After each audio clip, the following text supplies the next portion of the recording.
Hello and welcome to Fiddler Green podcast number 78. Hopefully this time I have sound. I checked it thoroughly, so there's probably no way that I'm going to have the same problem over again. But I feel like I have to talk to the microphone for a few minutes just so I don't have another mishap with the sound. I'll reintroduce the stream once people are telling me that they're actually hearing the sound.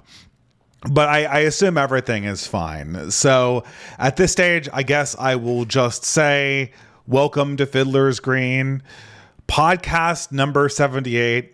I think that this is, it's a weird one today. It's a weird one.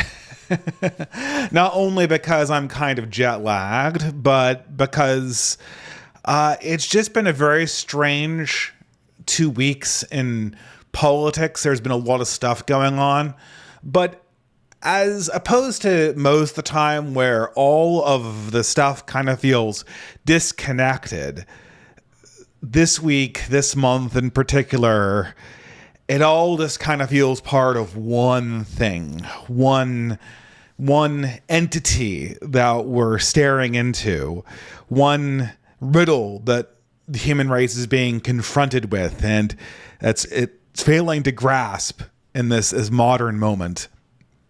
So that's what we're going to talk about. Although I'll try to incorporate news items. This is another reason why this is somewhat difficult, is because indeed this is vacation month.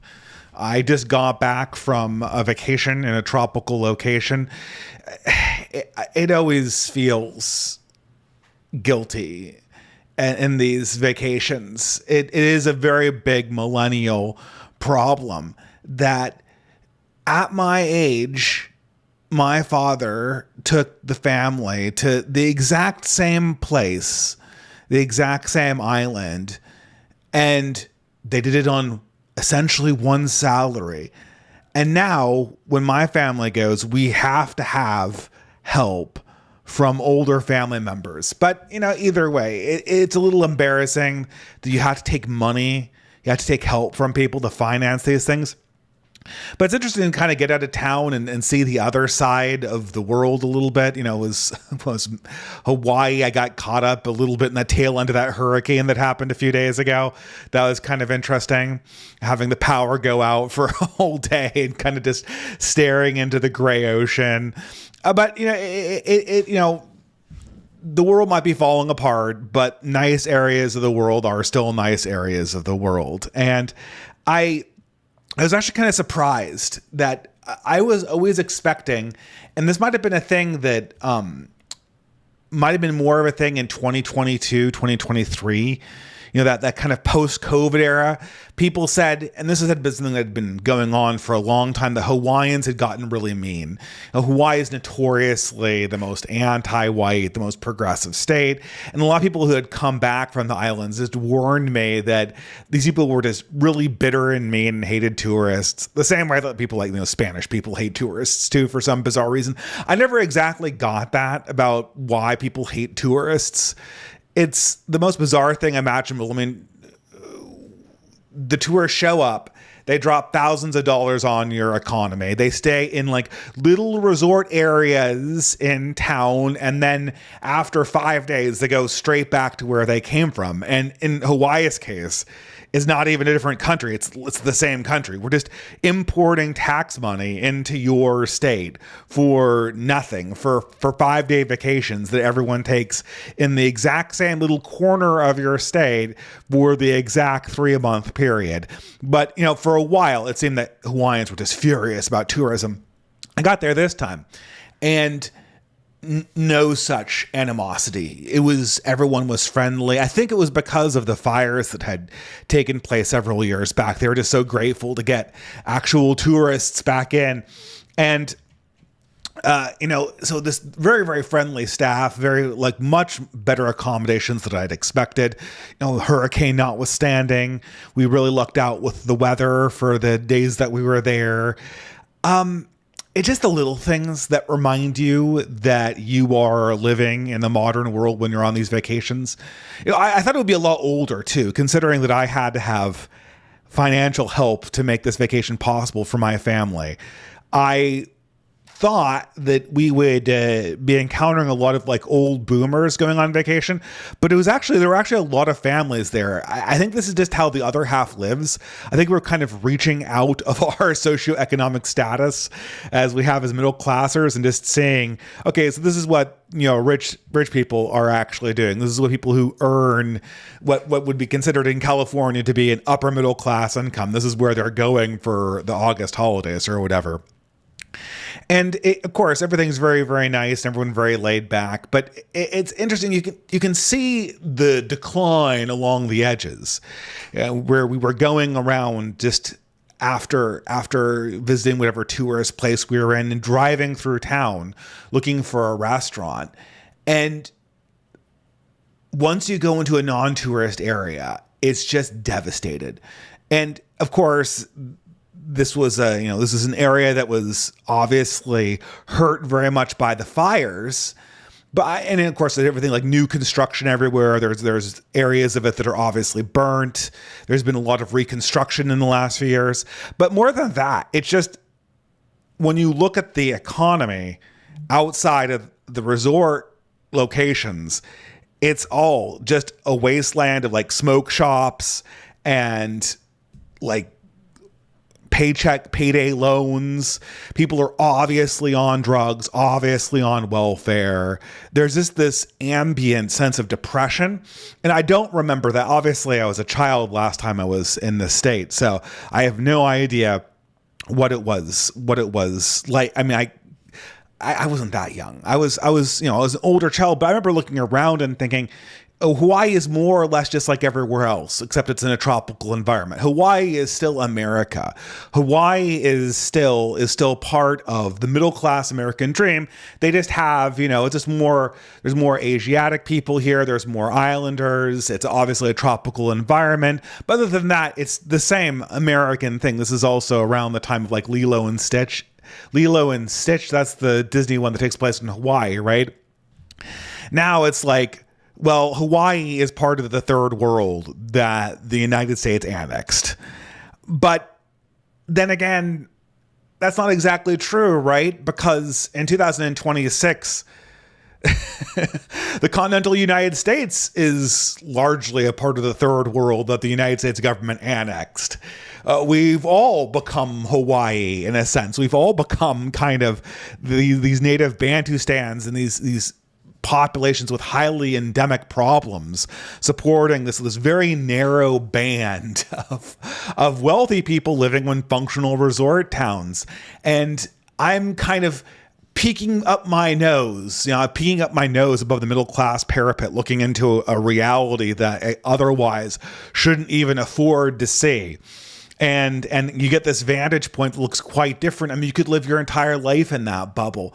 But one of the things that, without going into personal details, one of the things that I will remember from this trip is we got very, very few good sunsets from anyone who's ever been to a tropical island or really anywhere in the Pacific Ocean.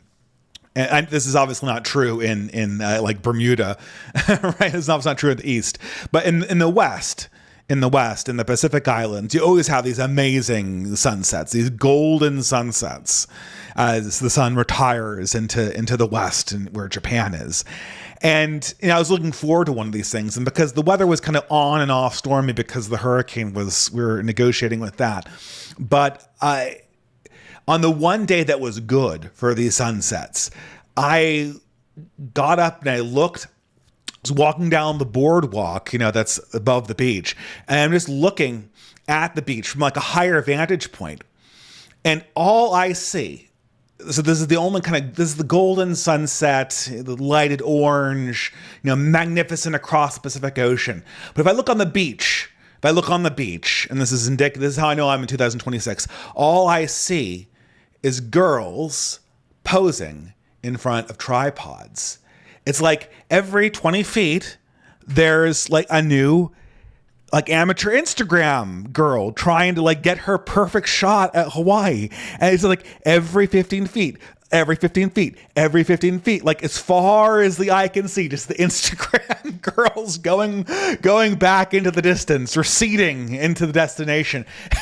And I mean, is there any awareness? Like, do they ever kind of do they meet up afterwards and like compare notes? Do they understand that does the girl who's doing her glam shots in Hawaii, is she aware that there are 20 or 30 other Instagram girls right next to her taking the identical shot, or are their main character blinders just too thick on? They can't see, like, they're the only person who's thought of this. They're the only person who's doing this. They need to have this moment recorded, even though everyone else is. I mean, look, I shouldn't be too self-conscious. I mean, look, you're a tourist. You're doing essentially the same thing, right? You're in this hotel. The hotel's designed to make it feel like you just go out onto the beach and it's wild ocean, right? But of course, there's a hotel every quarter mile going back and back. This is the number one vacation spot in the entire United States.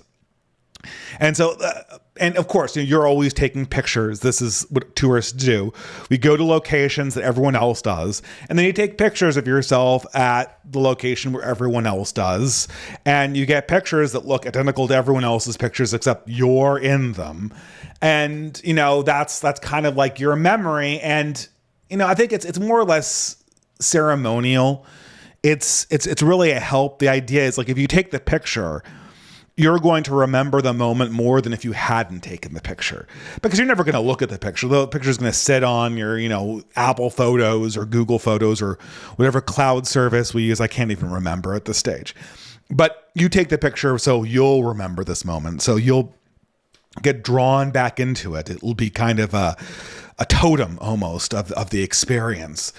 But I mean, it's just that's the moment in 2026. It's just this telescoping recursive social media experience perched on top of this third worldized economy that in very recent memory wasn't third worldized. I mean, I guess I kind of answered my own question about why Hawaiians hate white people. If I had to live in a depressed economic environment, and the only places that had economies that looked like they actually had vitality in them were these locations where Silicon Valley finance bros and their families went, or otherwise boomers on pensions went to spend their money. And then all I had to do was go home to my shitty life and then watch them spend gobs of money. I'd probably be a little bit bitter too. But I don't know. I mean, those are the breaks. I mean, none of us other ordinary slobs live enchanted lives either, short of charity windfalls that we might stumble across. Either way, I digress. I am over my vacation month. That's it for the year. It's on to the ordinary slog until next August, and we do this pattern again. It does make it very, very difficult for me to kind of keep my pulse on the news. The first time I'm off camping, the second time I'm off across seas, although not out of the country. Where we left off, where did we leave off the absolute useless state of politics in the early 21st century? It's my ongoing hatred of all conservatives ever. I can't believe this. I can't believe I ever was a conservative. I can't believe that at some point I was one of these people. It was for a very brief time. For a very brief time when I stopped becoming like a Dan Savage, John Kerry voting, Barack Obama voting, progressive, moderate progressive, and when I briefly flirted with conservatism during what was it, 2013 to 2014, like just before I started the YouTube channel. But now looking back on it, these people, you can't. I don't know. And I'm going to talk about this. This is part of sort of the one big thing that I'm seeing everywhere here is just that these people are just in their own little echo chambers. And it used to be kind of like, okay, yeah, everyone's in their own echo chamber. This was always something that Boomer said. Oh, well, you have these ideas, but you're just keeping them in your own little echo chamber. And of course, it's always true. You're always in an echo chamber comprised of the people who are your friends. But in the earlier iterations of the internet, the idea is that there were punctures in your echo chamber. There were ways out. You had, early in the internet, obviously, most people were predominantly real life people that happened to have an online echo chamber that they were a part of. And then in the sort of the middle era of social media, say, 2012 to 2022, we were all in our own echo chambers, but our echo chambers were constantly bumping into each other because the algorithm was essentially mediating one public space. Joel Berry and me are not in an echo chamber. I mean, we're how should I put this? That was the wrong way of saying this. Both myself and Joel Berry have our own echo chambers, but we do talk to each other. I talked to him several times, obviously once, kind of semi-famously on YouTube on Ben Boyce's channel. So, there's a dialogue that's going on between us. He's stopped replying to, my retweets and my pushbacks on his stuff. But hypothetically, we're in dialogue with each other. He's responding to my ideas. I'm responding to his, I don't want to call them ideas, but I'm responding to his shtick. But now, we just don't care. We just don't care that this stuff is tone deaf. For those of you who are wondering what's kind of vaguely sitting behind you. Well, this is round 34 in the Seth Dillon, Joel Berry, James Lindsay attempt to root out millennial socialism by yelling at them how they could be eating dehydrated beans and bargain bin Costco drumsticks, and how they can use this to feed a family of 7 in 2026. I've already gone over how tone deaf this is. This is it's delusional. We've all seen how many you can just do this experiment if you want. If you order online, and we all did during COVID, you can just take your cart from 2023 and you can hit reorder that cart, because it usually saves them, and see what the price tag is after you hit reorder. And the price tag it was in 2023, it comes in at 3 or 4 times the amount.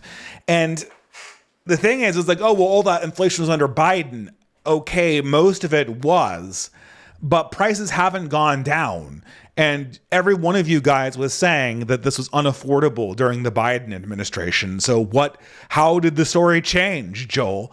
It changed because the politics changed. And it's not just, I'm not going to comment, or I'm not going to, we covered this extensively on the last stream about why this is so just disastrously tone deaf. I'm more interested in the psychology of Joel at this point. What is he thinking? It became apparent to me, when this initially came up with Seth Dillon and James Lindsay the week before, or Jeremy Boring was another one of these guys. They're all part of the same crowd. Who are we kidding? This is part of a conservative influencer, the older millennial conservative influence sphere, or whatever you want to call it, the Daily Wire crowd, even though only half of them work for the Daily Wire, the Babylon Bee crowd. These are the people. And last week, or whenever I did 2 weeks ago, I guess, when I did the podcast, I felt, okay, there's actually an idea that inflation isn't a thing. This is a debate. They know that this is bullshit. Matt Walsh, who also works for the Daily Wire, and who certainly is not outside of their echo chamber or outside of their little social media bubble, he was walking them through why this is absolutely ridiculous. You're gonna say that minimalistic food options is your solution to skyrocketing levels of affordability.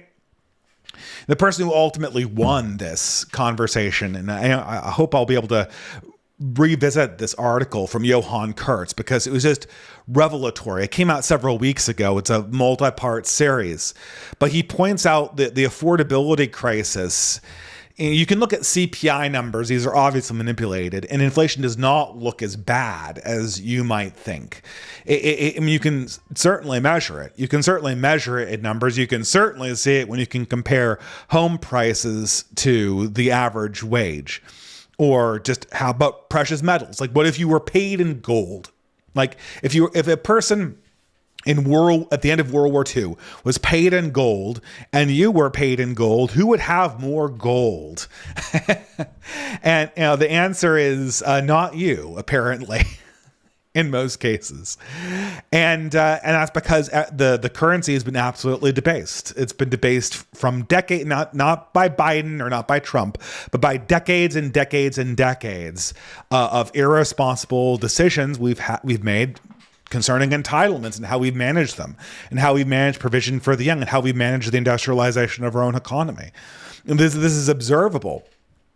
But again, the question is not whether this occurred, but how we're dealing with it. And Johan Kurtz, in his article, he says, well, it's not just the numbers that's important. The real thing that you're missing here is that so much of what an American life once had, or once contained implicitly, has been essentially farmed out to professional care, and you have to pay retail prices for it. So like a great example is childcare. This is something that, and when my parents were, I have a kind of bizarre childhood in terms of this, where my parents were in professions that would ordinarily be low earning. But thanks to the California real estate boom, they ended up having much more money than they expected. But initially, childcare and daycare was organized by neighbors. These are people that my parents knew and still know. And sure, they paid them very minimally, but it was very, very affordable. It was not like funding a full-time professional. All of these things, all of these things like babysitting. Babysitting. Oh, well, you need to get a teenager to watch your kid. Well, your babysitting is not purchased from teenagers working for less than minimum wage because they're not going to get any other job and babysitting is easy and you trust them. You're paying professionals for that. And the same thing is true for education if you're not using the public school system, and even if you are using the public school system. The same thing is true for any number of things that go on to the ordinary American life. For instance, this is one of those talking points you get from Joel Berry and the crowd. They'll fish out some kind of absolute shack in the boondocks and claim that you should be living here. This with Nathan Kaufness. He'll figure in later. Wow, you could buy a house in Flint, Michigan for $50,000, don't you know? Yeah, Nathan, but there aren't any jobs in Flint, Michigan.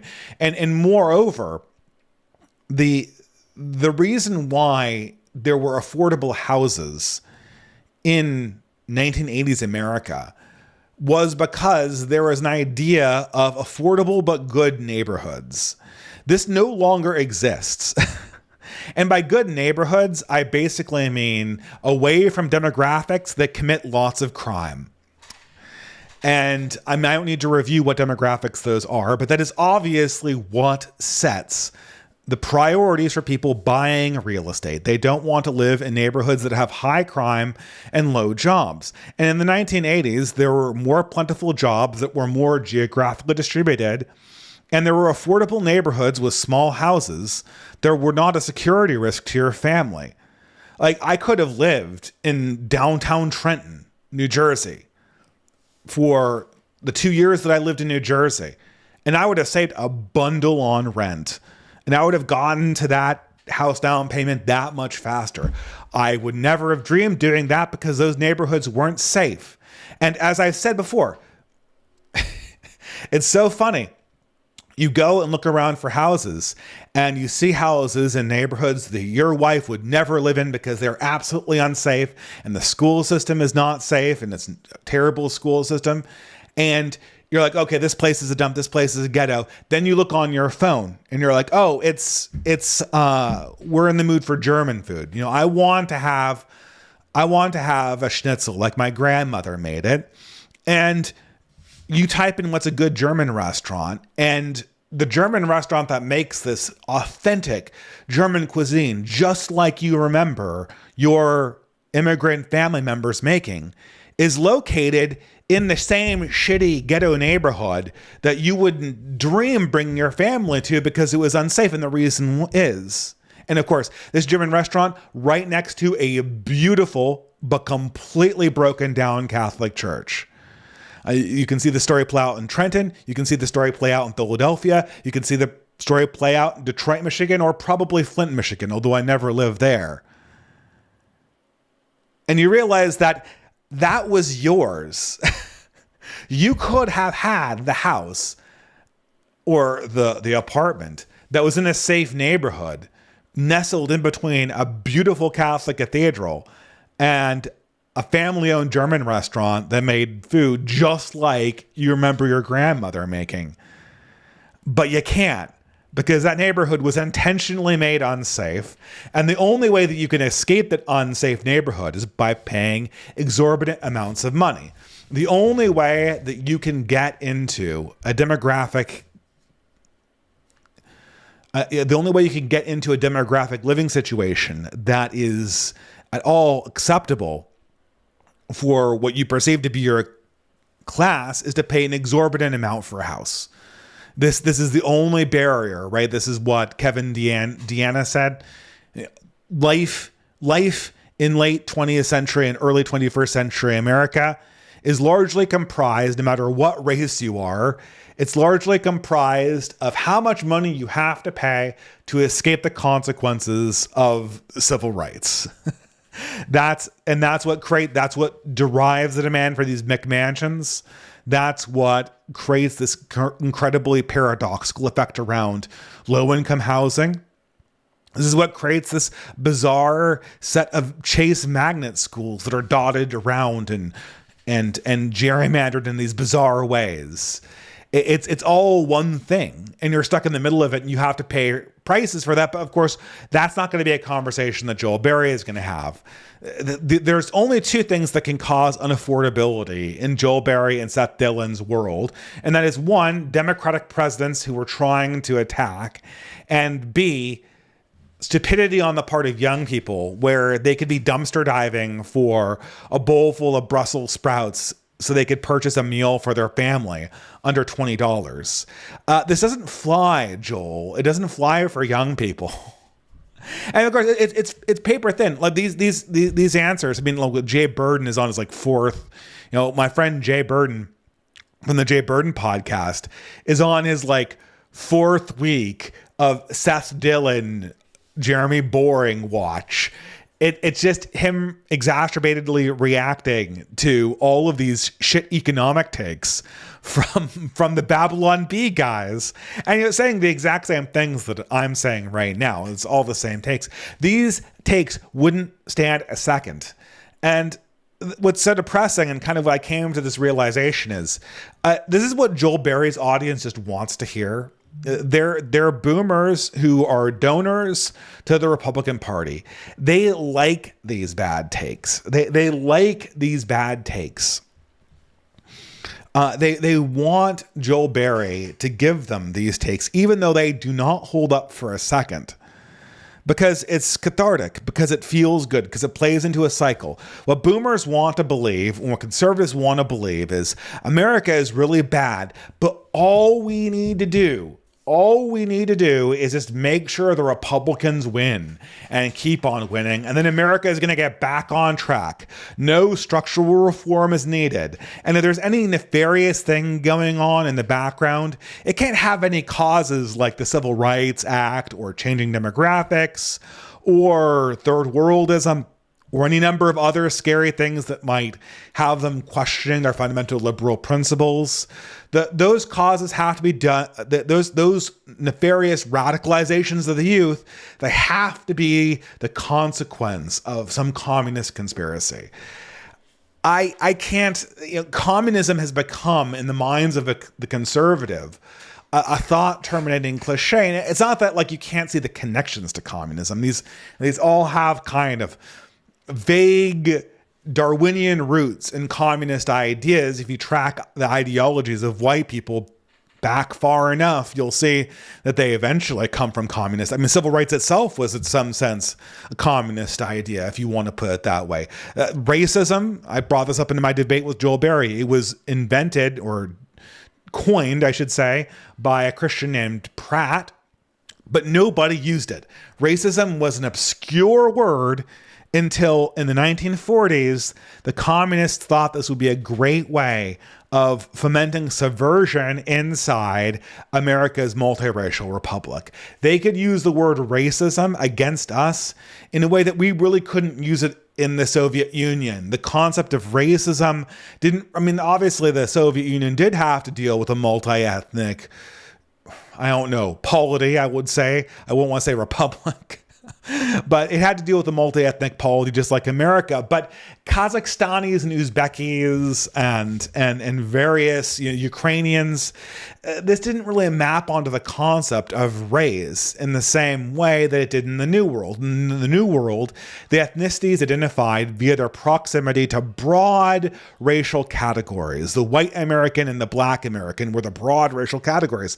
Therefore, if racism was turned into the thing, the great crime of the century, it would destabilize America in a way that it would not destabilize the Soviet Union. And of course, soon after racism became a thing, most American communists became disillusioned with the Soviet Union. Very shortly afterwards, when Stalin died and sort of the crimes of the 1930s became more common knowledge, more or less all of them followed the route that people like George Orwell did. But they kept this idea that their route to power would be through playing this subversive card. That's the story of why we're all breaking our brains over avoiding racism, when racism is functionally used in our society to mean preferring to live around people who are culturally like you, which is something that all people at all times want.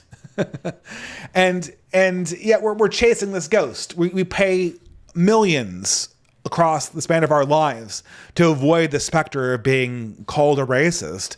And yet Joel Berry is here, doubling down on it.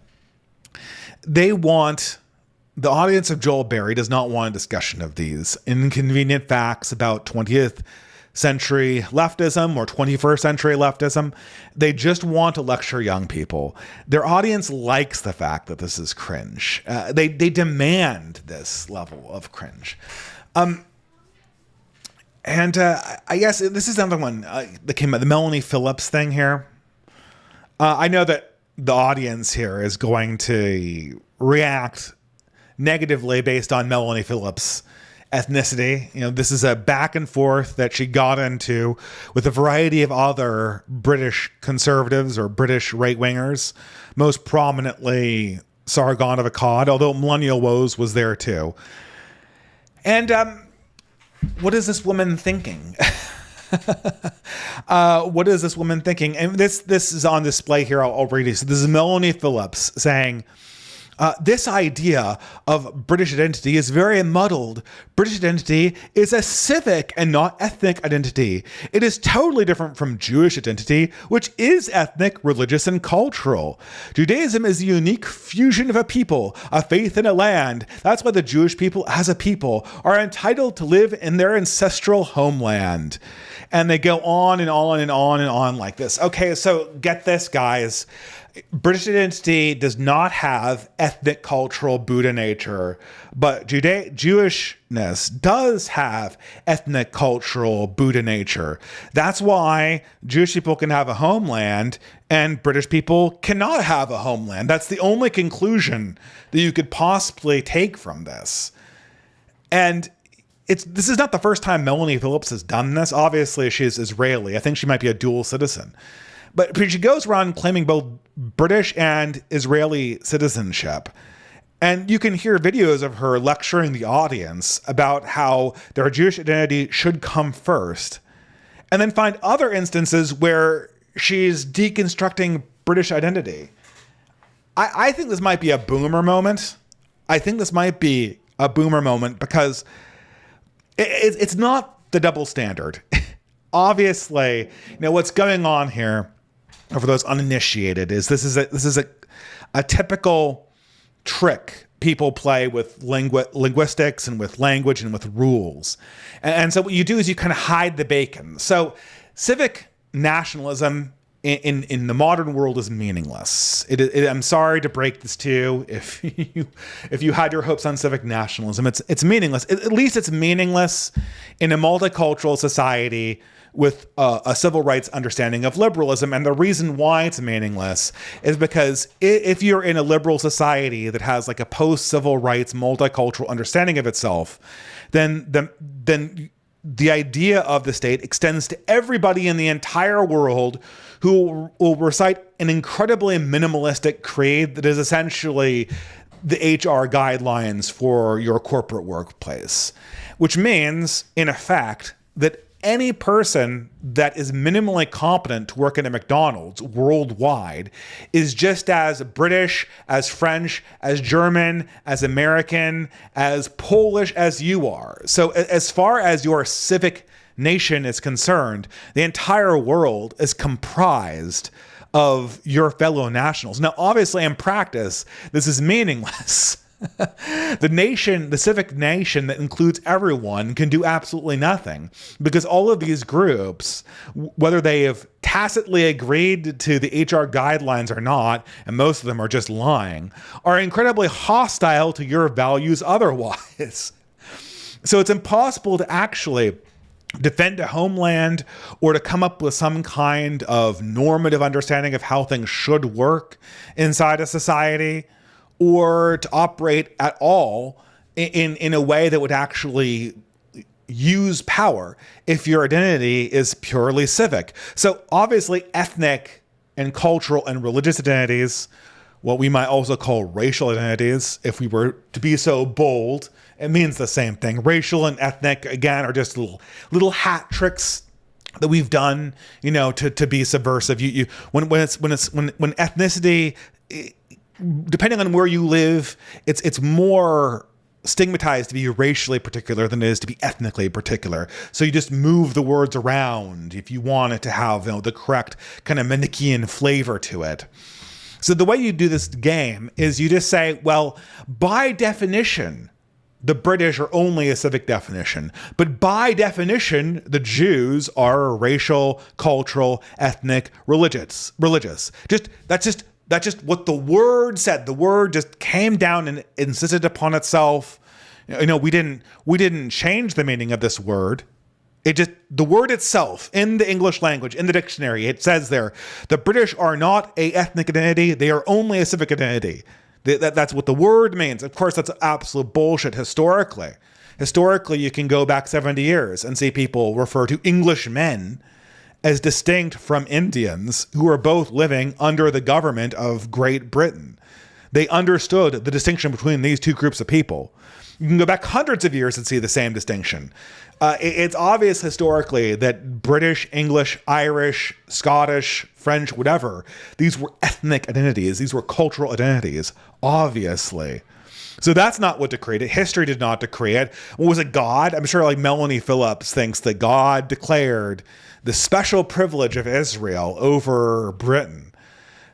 She doesn't dare say that, though. So in the meantime, this double standard just kind of emerges inexplicably from the language. And we just have to kind of accommodate the double standard. We have to sit here and just swallow the contradiction because the language demands it. Again, I've refuted this. Like, I went back and forth with King Crocoduck, 2 years ago on this very topic. This is always the implicit double standard that goes on in between Jewish and Gentile conversations about nationalism. Yoram Hazony had a very similar problem with this.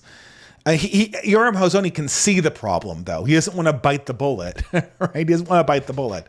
And the problem with this is, like Melanie Phillips, you're not supposed to say this out loud, right? This is her saying the quiet part loud. You're not supposed to get up there and say, British people don't have an ethnic identity. They just have a civic identity. It's only we Jews who have a special ethnic identity that works. You're not supposed to say that. You're not supposed to claim that there's a unique privilege that Israelis have that the rest of the Goyim don't. That's not how the game works, Melanie. And of course, like, she spends the next 2 days walking it back, but not walking it back. But the fact that she's repeating this, I mean, what is she doing? I mean, she's destroying her own side. I mean, what kills me about this is, well, again, like, why is she saying the quiet part out loud?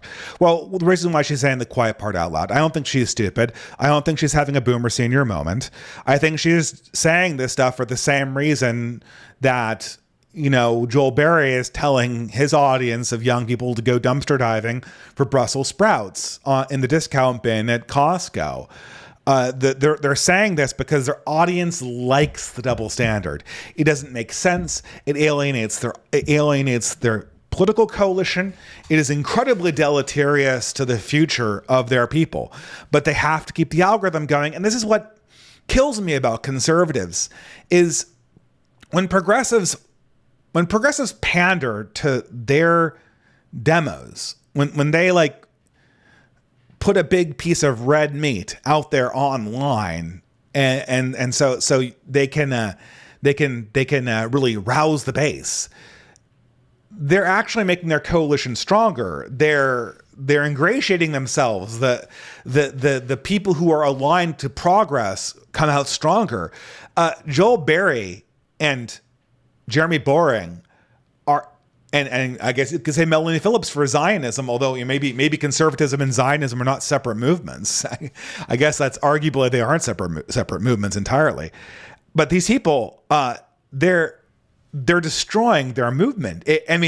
There's not a young person alive who's reading Joel Berry tweets. I mean, I'm sure there is a young person. There's probably a few bow tie wearing closeted college Republicans that are reading Joel Berry's tweets about, you know, how the free market is the shit, and, you know, you should be grateful for your $20 burrito, and how you should be grateful for the fact that your parents could go out for dinner every now and again, but you can't. There's probably a few of those people who are lapping this stuff up because they think there's a career in it for them. There's no movement in that. There's also no international Zionist movement with this this Melanie Phillips statement. I mean, if the message of Zionism is nationalism for everybody, but the only nationalism that actually works to do anything or wield any political power, the only nationalism that can cash checks is Jewish nationalism or Zionism. So nationalism for everybody, but only real nationalism for Jews. That's what Melanie Phillips is saying effectively. That is, and like that's the end of Zionism. That's the end of it.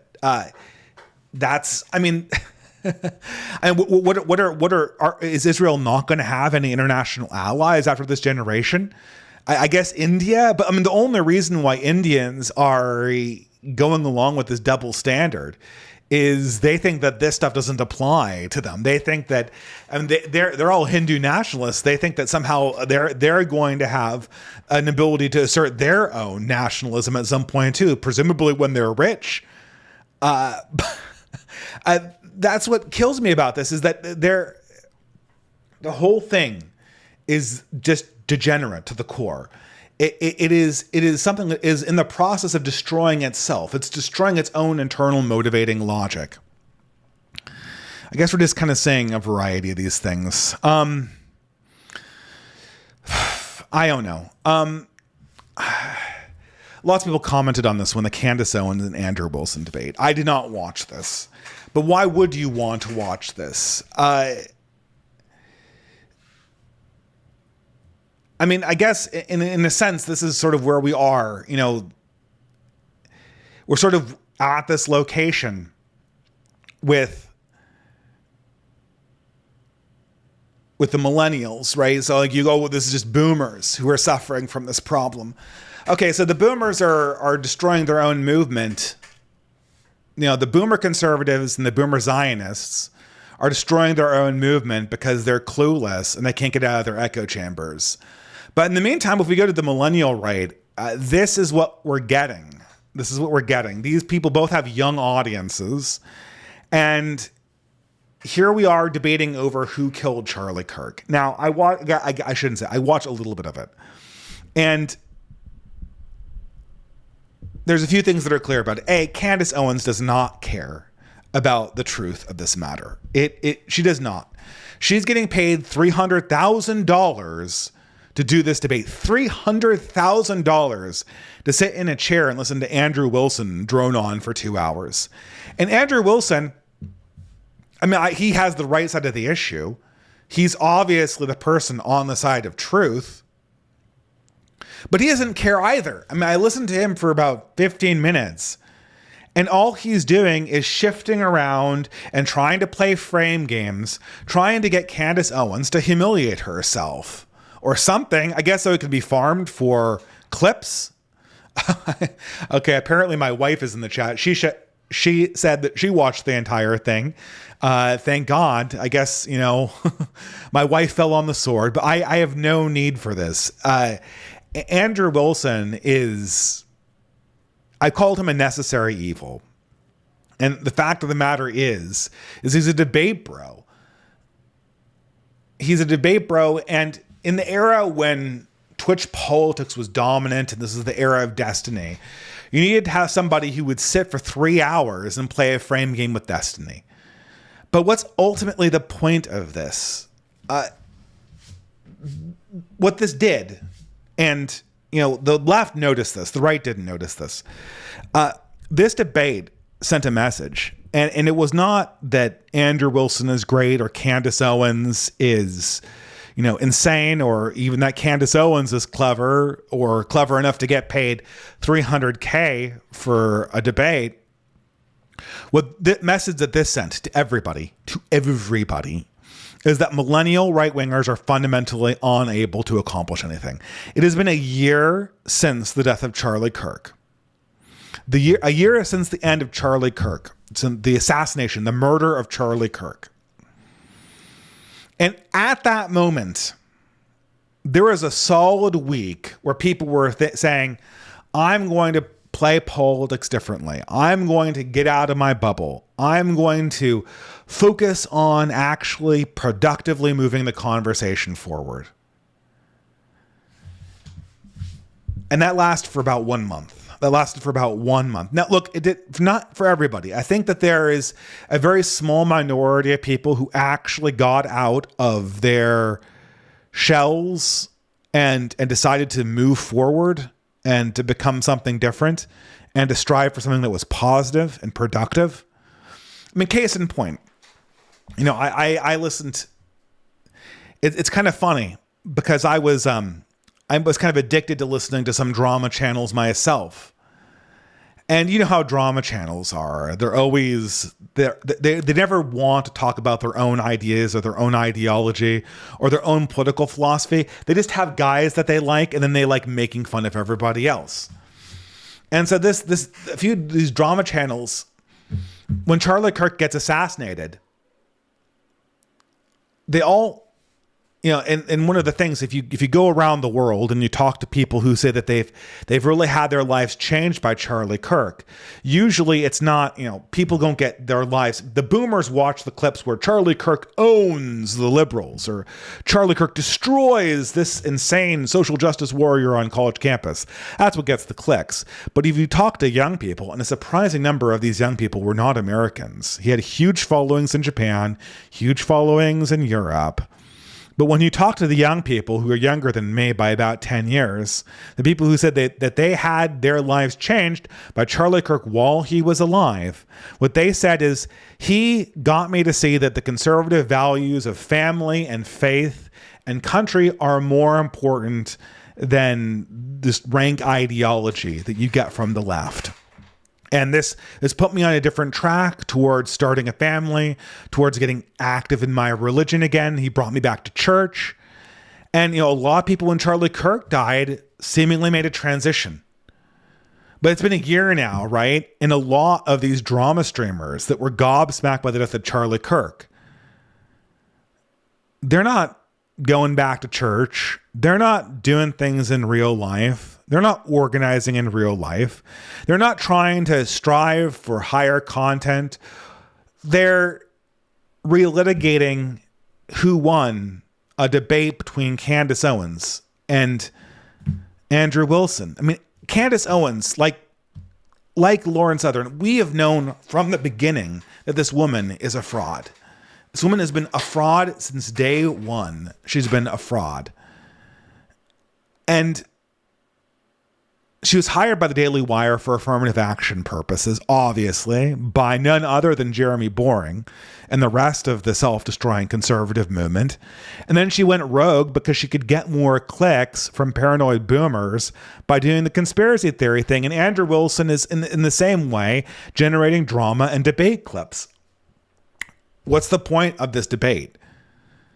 What's the point? This debate. Nobody studied the evidence. The debate isn't even really about evidence. And this is where we are. This is where all of the attention of all the drama channels is, after swearing up and down that the murder of Charlie Kirk would change their lives. And from now on, they're going to be focused on higher things and on in real life organizing and on going back to church and then starting families. Where is it? After 1 year, where is that stuff? From all of these people who are following along from the drama sector, it's nowhere. It's back in the same cycle. And the thing is here, what's very ironic is the left can see this. The left can 100% see this in the right. They laugh at us. It's like Charlie Kirk got killed, and now his death has had absolutely no impact whatsoever. That's not exactly true. There are probably a few thousand people whose lives radically were changed by the death of Charlie Kirk. But for all the people, for all the online chatter about how this was a turning point, very ironically, and I know I said Charlie Kirk, he was himself the turning point in his death. Again, I think a little bit. I think Charlie Kirk permanently killed discourse online. And God knows I like debating. I like the feeling of debating. I feel it sharpens my intellect to debate people. But Charlie Kirk was the turning point in a much more subtle way. He was essentially the end of the social media era, but nobody has learned the social media era is over. At least I get some people have, but very few people have. Very few people are actually trying to change their behavior and their perspective on politics.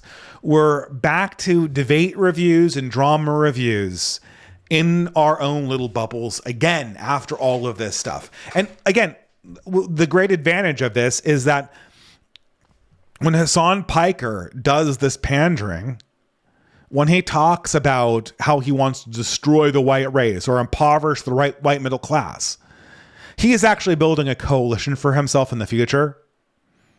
Hassan Piker says, I want to impoverish the white middle class. And Joel Berry says, you white middle class kids should get used to your own impoverishment. Well, those two aren't symmetrical positions. That is a one-way ticket to give Hassan Piker more and more and more power. There's always the apocryphal quote, let them eat cake, attributed to Marie Antoinette, which was obviously not true. And Marie Antoinette was not a frivolous person. And according to most historians, she never said that. But I wouldn't be surprised if some idiotic loyalist newspaper said something like that when the financial troubles in France were afoot. And Robespierre and the other revolutionaries ran with it. And it's because what besets people in this media environment we're in is this fundamental short-sightedness.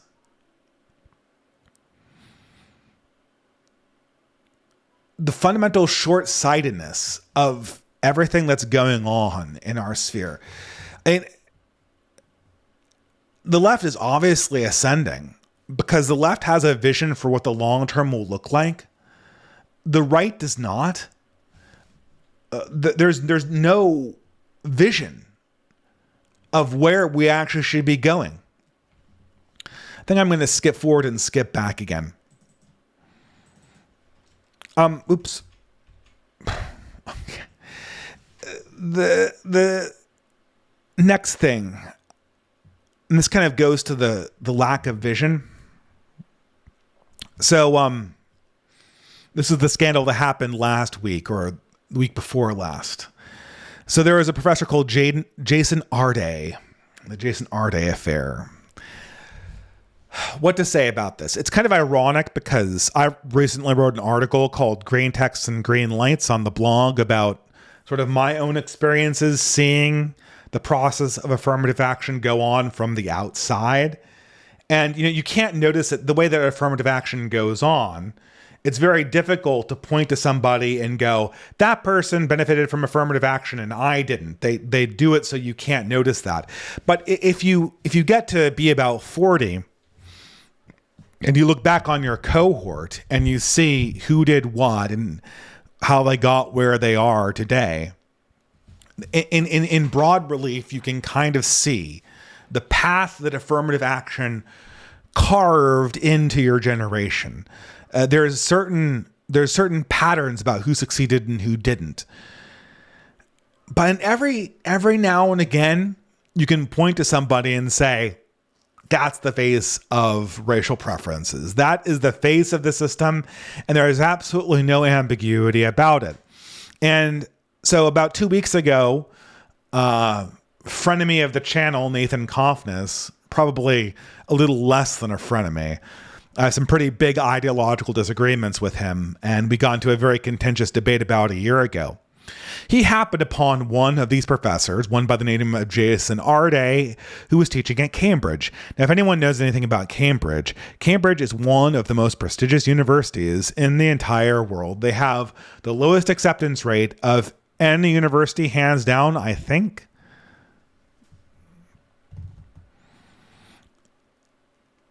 And this professor that they hired is just a serial plagiarist, or was a serial plagiarist. It's kind of phenomenal what happened.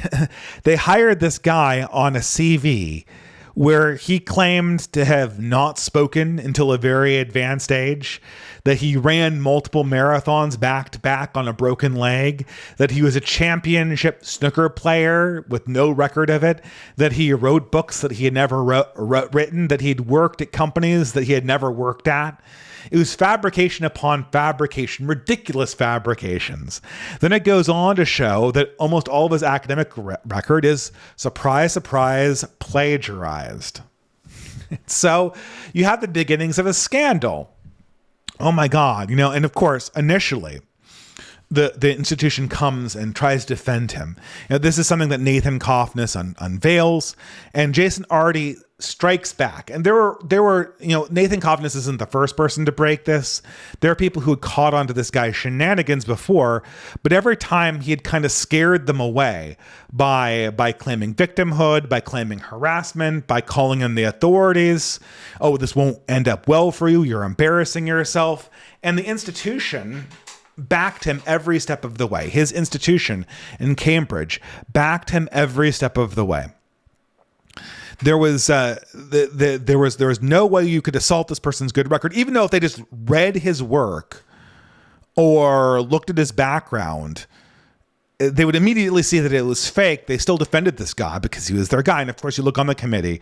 What is it? It's like 5 boomer women, 1 boomer guy that looks like he might be gay, and a few other kind of more diverse people. These are the people that put this guy inside one of the most coveted positions in the world, on the planet's most prestigious exclusive university, with essentially no credentials that weren't completely fake. And they defend him, and they defend them, and they defend him until Kaufness forces the story and gets him fired. And then everyone is, kind of embarrassed? I don't think that these institutions like Cambridge have the capacity to be embarrassed. They certainly were silent. I'll give him that. And like I always say, when you want to see that a liberal is afraid, don't look for the tears. Liberals cry when they're about to attack. When they are afraid, they get really quiet. That's the signal that they're afraid or that they're hurt. They get really quiet. They get kind of mute. When they cry out and they have huge temper tantrums, that is like a crocodile. That's a signal that they're going to attack. That's them salivating over a new meal. But you could tell that for a brief moment, for about 3 days, the liberal establishment was really quiet. They were really afraid. They didn't know how to digest this. And of course, everyone was spiking the football, Nathan Kaufness, someone who I have criticized a lot in the last year. He's taken a scalp. Good job. And look, all's fair in love and war. Nathan Kaufness did a great job. He nailed this guy. And without his persistence, he didn't break the story. But he was certainly the only one, paradoxically, who had big enough balls to keep the story going after the initial threats came down from the establishment that he was affiliated with. And so he kept the heat on, and eventually they had to come clean. And they had to fire the guy, and he had uncovered fraud. This is the beginning of the end of the university system. This is a scandal that Cambridge will never recover from. Yeah. Except, this is more or less a repeat of what Christopher Rufo did 2 years ago with Harvard president Claudine Gay, where Rufo demonstrated that huge swaths of her research were plagiarized. And this wasn't just a professor of Harvard, this was the president of Harvard University. Did Harvard get embarrassed to the point of having to close its doors in 2023? No, it didn't. And not only that, do you know what one of the big people who is a huge Christopher Rufo critic, you know who that big critic of Christopher Rufo's little stunt trying to get professors fired for plagiarism was? It was Nathan Kaufness. Nathan Kaufness hated Christopher Rufo. I mean, look, good Lord. Last year, half of his posts on Substack and on Twitter were just him taking the piss out of Christopher Rufo. Oh my God, how could you criticize the academy like this? People are going to think that we're all peasants. They're going to think that we're red staters. He didn't call him a chud, I don't think, but that's the implication behind Nathan Kaufness's criticism of Christopher Rufo. That by taking up this kind of anti-intellectual stance that criticizes all academics, that you are essentially designating yourself as low human capital, and you'll never be taken seriously inside the halls of the academy again. And what we have to do is we have to argue the professors into believing that human biodiversity is true. That is the way that we get ourselves out of this woke mind virus mess. We get the credentials and we make the connections inside the university to get into the faculty room debates where these debates are going on over anthropology and then win the debates. That's Nathan Kaufness's plan. And Christopher Rufo, by creating all of these scandals, you're just kind of like mucking things up for me. You're making it harder for me to ingratiate myself with the higher ups at the university. 1 year after making that critique, Nathan Kaufness basically became Chris Rufo, pulling off an identical scandal-mongering target against one of the university's plagiarists. Now, look, again, Rufo, good game, good hunting, good shot. More power to you. And the same thing with Kaufness. Great shot, great snipe, good hunting. Again, please continue this. But why is it so apparent to Kaufness in 2025 that Rufo's strategy of investigatively reporting woke academics is wrong-headed, but then sees his own investigation of woke academics as being somehow the beginning of a larger sea change in the academy? I'm just going to spoil it for you. These are the identical picture. Rufo and Kaufness are both doing good things, but they all have the same flaw to them. And that is that the modern university cannot get embarrassed this way. It's not look, if this happened in 1985, in 1995, there was this thing called the Sokol hoax, which James Lindsay replicated 30 years later to much, much less effect. And the Sokol hoax felt for a solid year or two like it was going to shake the academy to its core. Like it was going to trigger a complete rethinking and redesign of the university's humanity departments. That didn't happen. And again, earlier in the 80s, I should say, there's a reason why I went back to 1970s, 1980s. There were a number of academic scandals where people were caught plagiarizing or publishing something and then not having it peer reviewed because they knew the peer review guy and they just kind of didn't run around the check. These scandals happened and it created reverberating consequences. Like, you'd still hear about these scandals 30 years later when I was in university, these academic scandals that happened in the 70s and 80s. It was such a big deal because the university functioned on an honor system. But it doesn't anymore. The university is a patronage system now. It's not an honor system. It's a patronage system. Do you think now that Nathan Coffness has exposed Jason Arde and totally embarrassed Cambridge, do you think that Cambridge is going to make it, the professors that currently teach in Cambridge are going to be more willing to have Nathan Coffness debate his HBD issues inside their university? It's like, it's like the Halo system, right? It's like the Halo system. Like, if you assassinate the guy, then you get his job. Well, isn't there Futurama, like some alien planet? Well, the water people, where the way you get to be king is to assassinate the previous king. Well, I think that's how Nathan Coffness see this. Like, if you assassinate, like the Nathan Coffness, Christopher Rufo understanding of academia. Well, if you assassinate the president of Harvard, that means you get to be the president of Harvard. If you assassinate Jason Arde, no pun intended, I haven't gone over the last part of the story yet. But if you expose him, then you get his power. That's not how this works. Claudine Gay got a golden parachute. She's making more money now as a retired emeritus professor than she ever did in her position, and way more money than Christopher Rufo's organization pays him. So essentially, she should be thanking Christopher Rufo because she was able to get him to the net effect of his activism was to get her more money. And the same thing true for Coffness. Coffness is not going to get invited to a Cambridge debate anytime soon. That's not going to happen. And it's certainly not going to happen because shortly after the scandal broke, Jason Arde, very tragically, this is not confirmed yet, but he seems to have taken his own life. Now, I guess this kind of tells me a variety of things. First of all, it makes me much more sympathetic to, Jason Arde. I think suicide's a horrible thing, and I don't want to encourage suicide at all. And when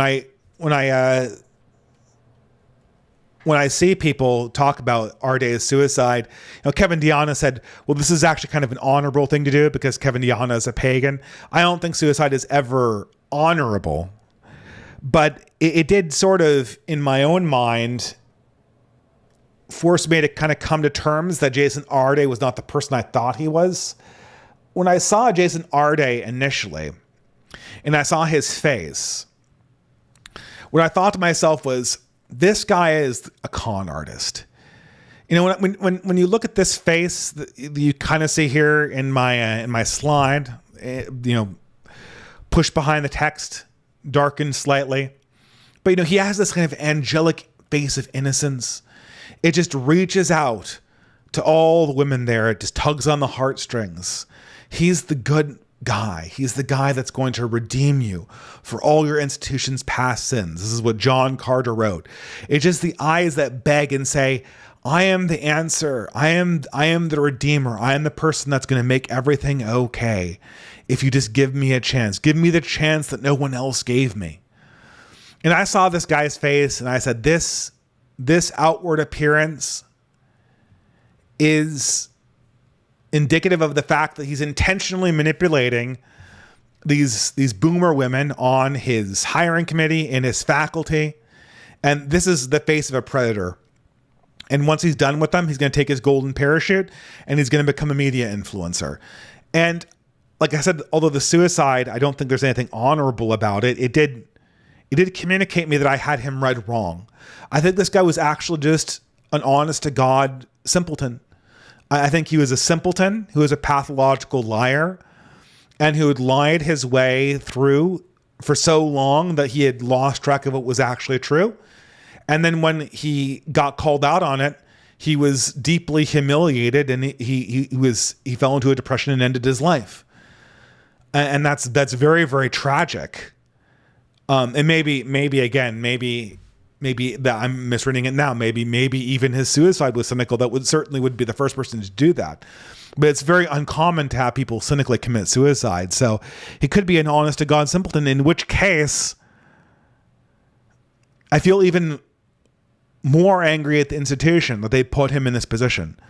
That they would genuinely elevate somebody who is basically a child into a position and then humiliate him, force him to be into a place where the institution had to decide between its integrity and sentencing him to like a life of exile and eventually death. But he is a sacrificial lamb to keep the religion of this place going.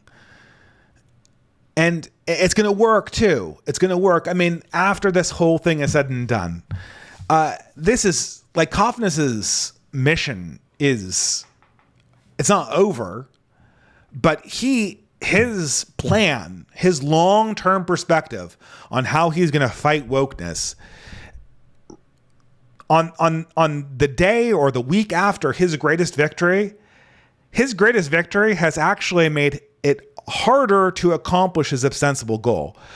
No faculty at this stage, after people have made this person into a martyr, and make no mistake, they are making this man into a martyr. There was a huge protest in support of Jason Arde after he committed suicide, and all the professors in academia everywhere are coming out and idolizing this guy's memory. And also, I'm sorry, they're also shitting on Nathan Coffness as the big bad villain in this. And they're talking themselves up to excommunicating him from the academy. Do you think they're going to invite him back to a faculty room discussion after this? No. I mean, look, Nathan knows his craft more than I do. But I did work in the academy for 7 years. Well, I guess half of those were as a grad student. But, look, I'm aware of how these things go. There's not going to be a faculty position for Nathan Coffness to discuss this stuff. He's persona non grata. Maybe in the 1980s, he'd have some kind of celebrity status. Not in 2026, he won't. He embarrassed them, and he created a martyr, and no one's ever going to forget that in the modern university. And moreover, it's going to be clear now that he's a threat to their patronage system. Before, the way you get, so let's say I walked into a room full of progressives, as I have, and I bring to them the ideas that are pushed forward in something like the Bell Curve or Nicholas Wade's Inconvenient Inheritance or half a dozen other papers. And I say, look, I'm among biologists, I'm among anthropologists, I'm among, men of letters and learning. I want to convince them to take a look at this evidence and see what's right in front of their noses about the differences among human populations. I can get them to admit that, given that I've lived most of my life in university towns, given that I have a history of working in the industry, quote unquote, itself. I feel like I have enough tact to get them to admit that. But it will instantly be over. It will instantly be over the second they feel like they have to throw their colleagues or their grad students or their students under the bus to make that admission. So you can say, will you admit that there's a huge IQ gap between Asians and African Americans? And that probably has half of its basis or some non-insignificant part of its basis in biology. You can get a lot of guys behind closed doors to say, yeah, that's probably true or something. Maybe they'd haggle over exactly what percentage is biological.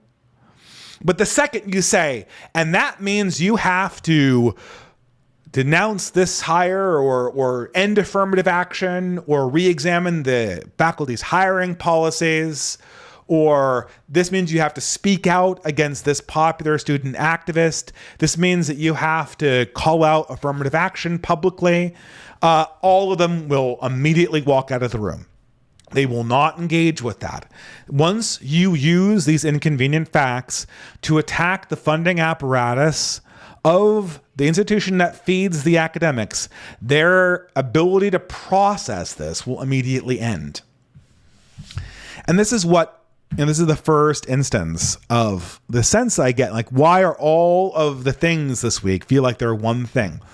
Well, again, it feels like I want to denounce Jason Arde, but it's pointless to do that. He's not the problem. He's a symptom of the problem. The problem is the process that's going on behind him, the perverse incentives. I want to call out Melanie Phillips' hypocrisy, but the problem is that we're not in a conversation. We're not in a dialectic. Discourse has been dead for years now. And really all I'm raging against is the fact that for whatever reason, Zionists and conservatives need to have a hermetically sealed media bubble comprised mostly of old people who pay people to obscure certain facts of the world from them to make their own retirements feel more comfortable. That's the reality. I'm raging against the system. And the system is offering me these devils that I need to denounce. I need to denounce Jason Arde. I need to denounce Joel Berry. I need to denounce Melanie Phillips. Well, I mean, they're all kind of stupid. They're all kind of tools. Candace Owens would be another good one. I need to denounce Candace Owens or Andrew Wilson. Andrew Wilson's a smart guy, but he is kind of being a tool to this algorithm because I don't think that his work is directing young people in the right way. I think that he would do better if he followed more in Charlie Kirk's footsteps, if he engaged more along the path that Charlie Kirk was really remembered fondly for. Not humiliating college students in debates, which Charlie Kirk was known for online, but on giving young people inspirational speeches about a path that was not the typical progressive path that you hear about all the time. All of these people aren't devils. They're mechanisms of systems. And I'm just getting angry at systems again and again. And they're, and we don't want, like, no one has any idea of how to dismantle this system. So we just focus on the next iteration of the drama cycle. Now, so obviously what needs to happen is the academy needs to be fundamentally restructured from above, or it needs to be rebuilt in parallel. Those are the only two ways, and the only person that could restructure the academy from above would be the government, more specifically the United States government. I know Cambridge is technically an English university, but this is one system, and the funding apparatus for this system largely goes through the United States Treasury and international banks that are controlled by the U.S. reserve currency.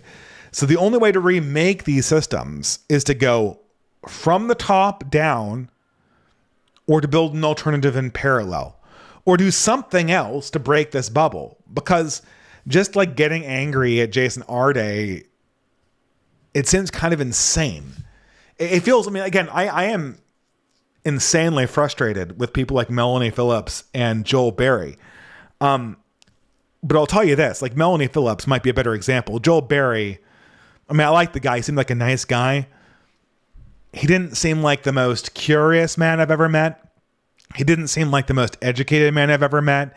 It seemed like he was kind of not very interested in getting to the bottom of things, if I do say so myself. It might be so uncharitable.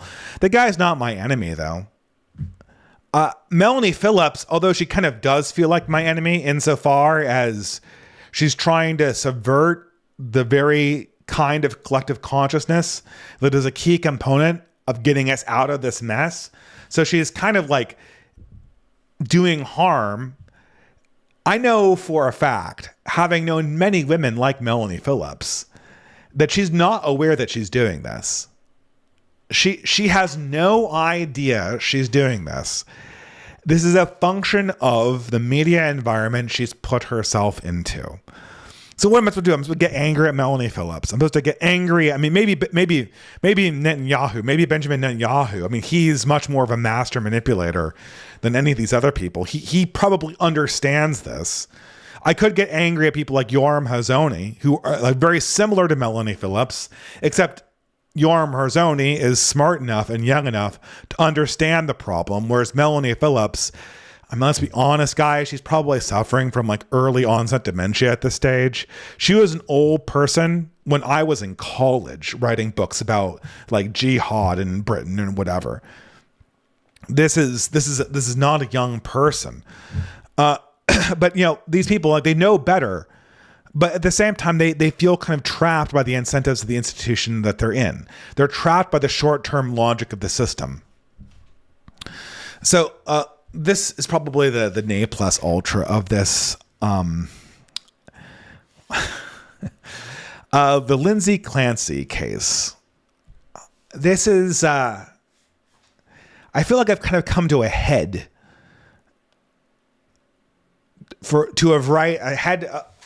ahead of a variety of different things in 2024 to 2026.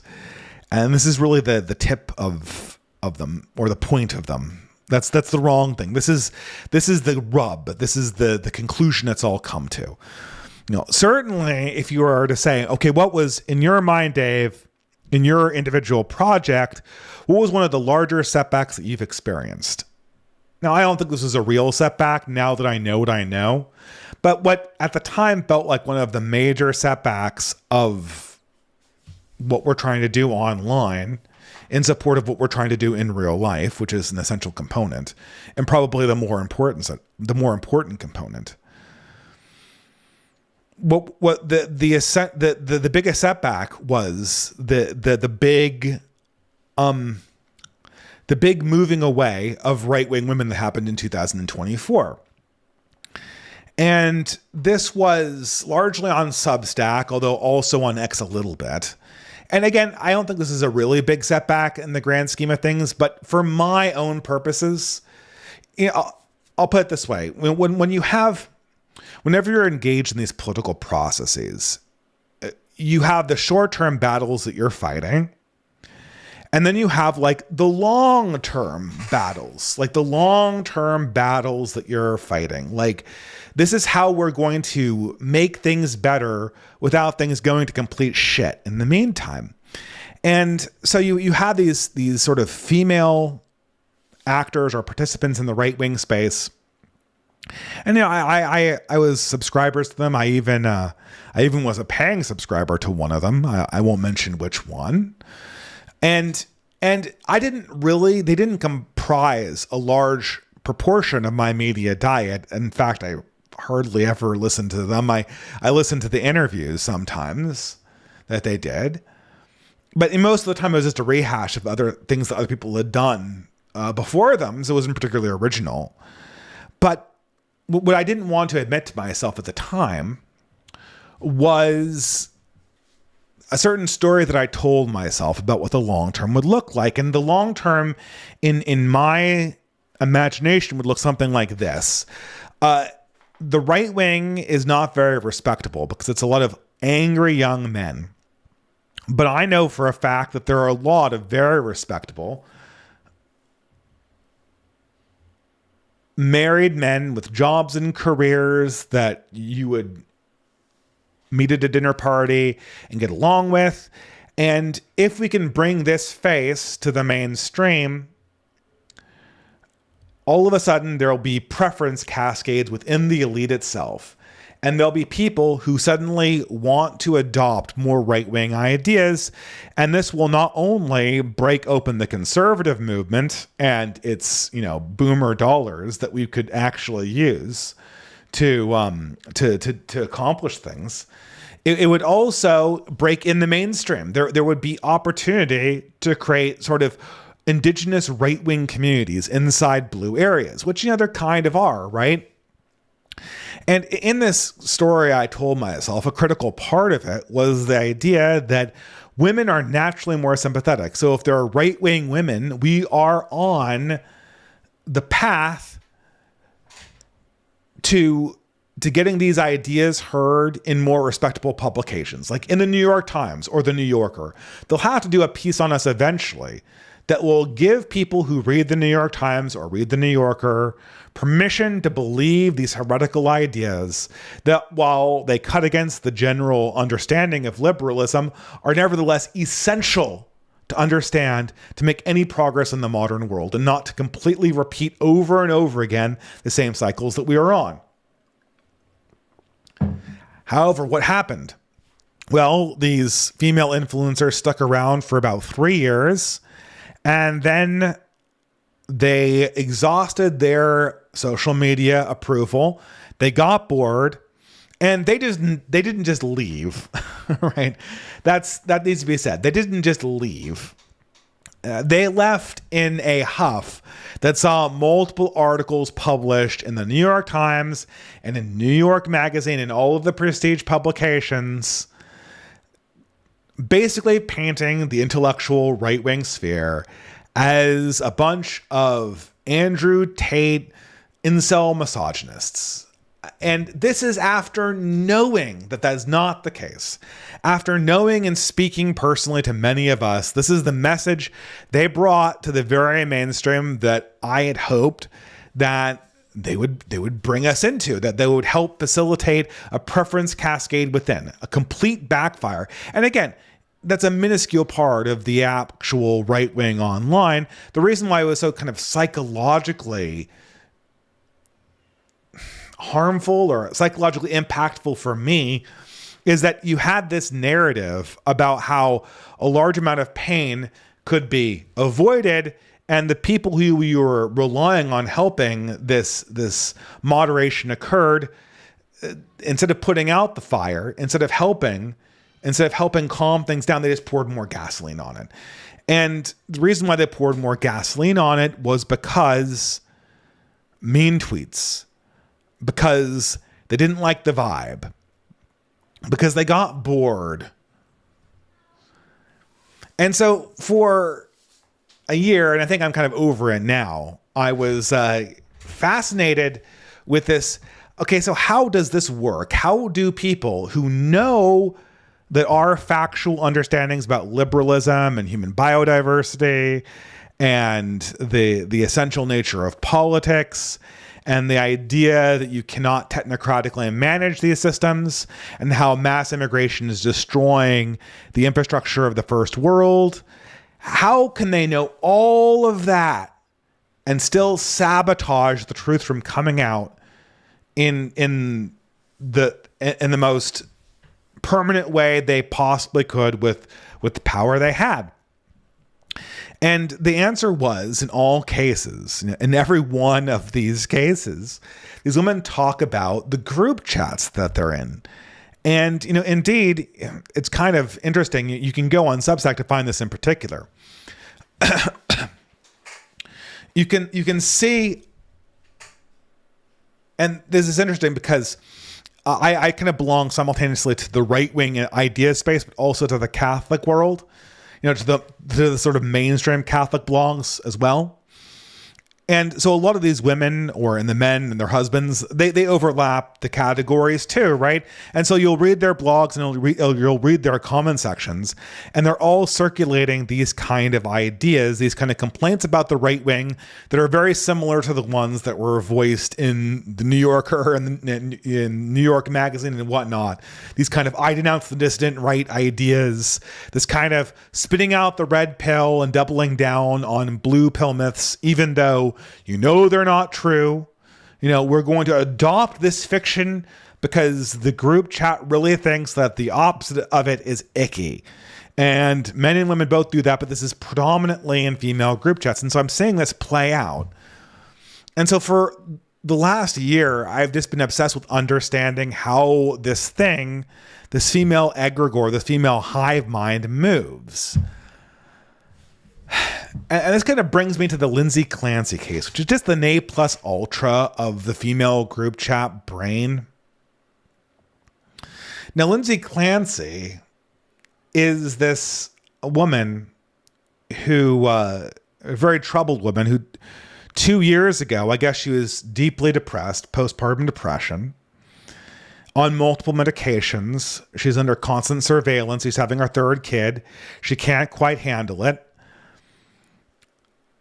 But then as a response, she sends her husband away on a long errand, and then she slowly strangles to death all three of her kids and then attempts to kill herself.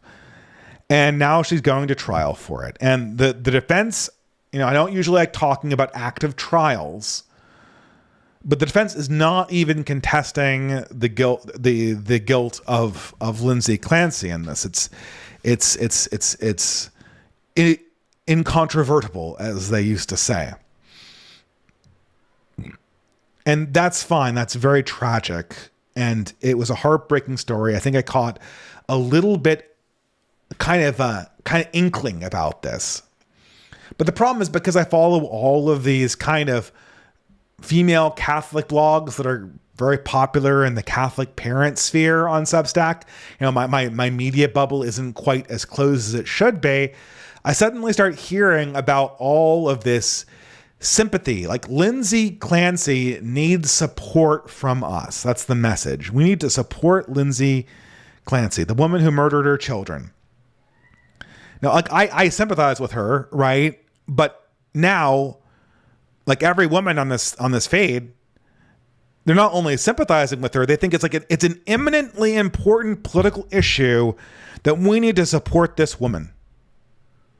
How did this idea come about? I mean, there's tons of women who have bad things happen to them.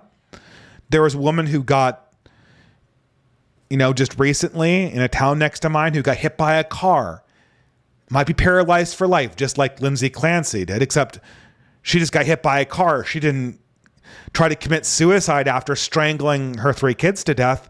Why don't we need to support that woman? Why is it Lindsay Clancy? But no, we need to support Lindsay Clancy. We need to do this. We need to do this. We need to do this. We need to do this.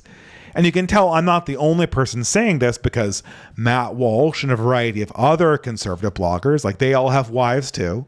They all subscribe to the same, kind of more mainstream Catholic blogs that don't like the controversial political issues. They're also saying this debate. And then we look around, and then suddenly we find this. This is not an AI. Well, it is an AI generated image, but I didn't generate this. This comes from a Give, Send, Go account built by all of these women who think it's imperative to support Lindsay Clancy. It's imperative that they should support this person. Of course, the AI image demonstrates exactly what these women think that they're doing. It's all women around the world holding hands and sharing in the divine suffering of Lindsay Clancy. I mean, all of the women who have been paralyzed or died, or have had children died this year, it's all womankind need to come to the aid of Lindsay Clancy. Why? Well, I don't know. People are saying, oh, so we can understand postpartum depression. Maybe.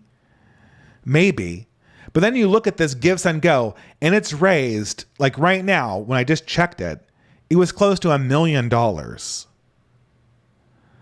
this woman committed the most horrific crime imaginable.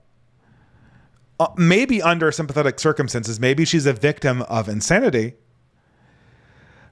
But it's hard not to notice that now she's also a celebrity. And it wasn't conservatives who made her a celebrity. It was not conservatives who made Lindsay Clancy a celebrity like this. The depiction of all women around the world lending their hearts to you in sympathy. This is exactly what women want. When you think of like a woman's ideal state of validation, it is to have all women kind of look up to you and say, you are the most deserving person ever. And Lindsay Clancy is that person in this imagination. She's the person that we all need to support. And it's not just with clicks or with retweets or with TikTok videos. And there's tons of TikTok videos. I am Lindsay Clancy. They're raising $1 million for this person. This person is now literally entering celebrity status. It's like Luigi Mangione. What is causing this? Oh, and of course, the explanation is, well, it's postpartum depression. The problem is that this is bait. This is obviously not what's going on. I can see that this is not what's going on. Lots of people have postpartum depression. Lindsay Clancy is not the only person in the world to suffer from postpartum depression. If you wanted to make men more sympathetic to postpartum depression, wouldn't you highlight a woman who was more sympathetic than Lindsay Clancy? And of course, what happens? People like Matt Walsh, people like a variety of other right-wing or conservative Catholics say exactly what I said, and they create a big controversy. And then sure enough, Matt Walsh takes the bait and he questions whether this even is postpartum depression. Maybe, and this is what's actively being debated in the trial, right? Maybe this is not postpartum depression. Maybe this is just a legal excuse. After all, we know about the trial so far is that Lindsay Clancy premeditatedly sent her husband out of the house so she could commit homicide. That usually counts against these pleas of insanity. You can't execute tactical premeditation and then also use an insanity defense. Like, insanity only hits in the exact moment that you actually commit the crimes, but not for all the moments where you were planning to commit the crime leading up to it. But of course, as soon as Matt Walsh posts this, the entire moderate Catholic conservative blogosphere goes up like a tinderbox. Every single mom, including my own wife, goes absolutely nuts about this tweet. They're retweeting it back and forth. Like the Erica Bacchiacchi circle, the Fair Disputations people, they're all over this. Matt Walsh is so insane. This is the reason why women are not conservative. It's because men are denying the existence of postpartum depression. Well, I mean, I don't think he is. I think you baited Matt Walsh into saying this. And you baited him into saying this because in this case, it is a high likelihood that this is a fake excuse. I'm not an expert in psychological health or anything like that, but it definitely detracts from the insanity play. This is a shit tweet on Matt Walsh's part, strategically and tactically. But I can absolutely see where he is coming from, if not poorly stated. It is something that you should definitely take into consideration, but no, this is a crime against all women. And then for days and days and days and days and days, all we get is this is a debate about the existence of postpartum depression and how men want to deny its existence.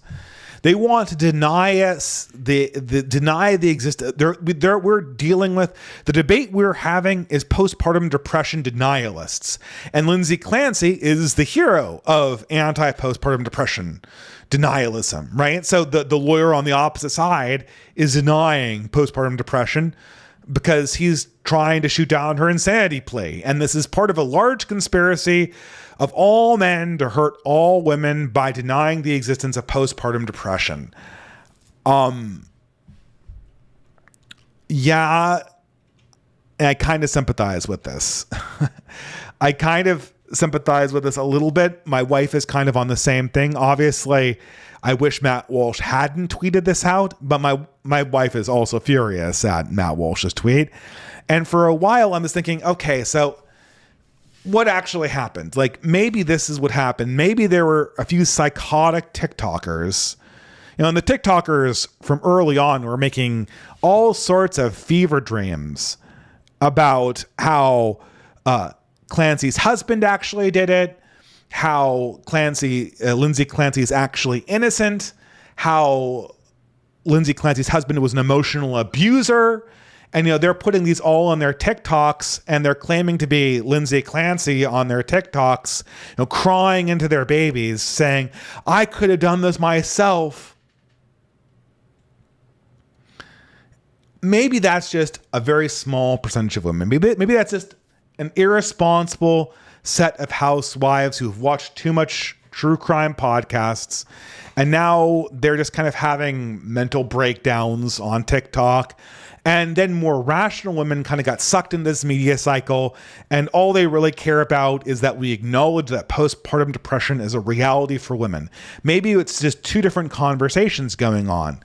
But then I search around and I find this.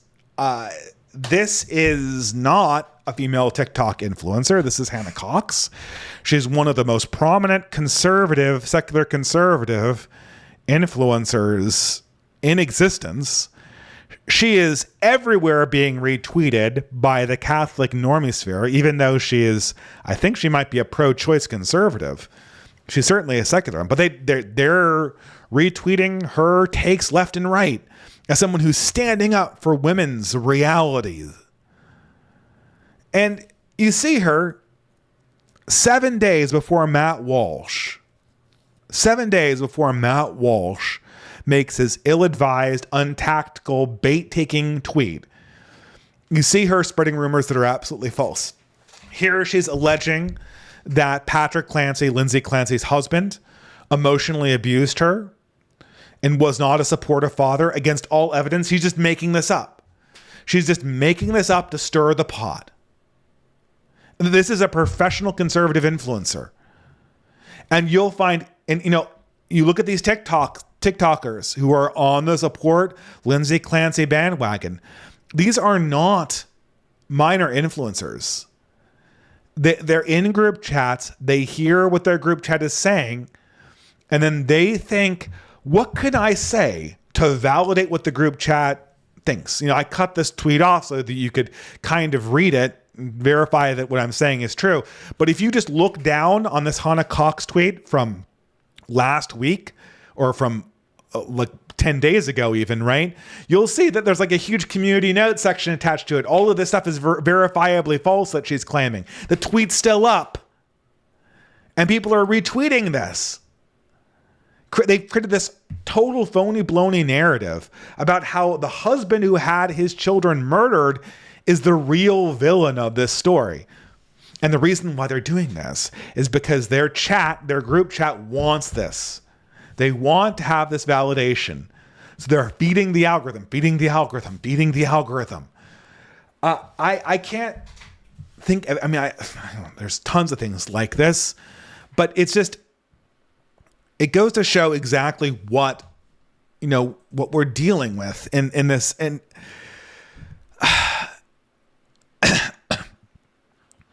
what we're dealing with is, in some sense, is just females' use of social media. Social media is deleterious to everyone's mental health, but it really, really hurts women more than it hurts men. They're much more sensitive to these kind of consensus-like thoughts. And the fact that Hannah Cox was the person that was circulating these rumors, and she's not the only one. There were lots of feminist influencers who were circulating these rumors. How do you want me to respond to this? Because it feels like I'm a part of a process here.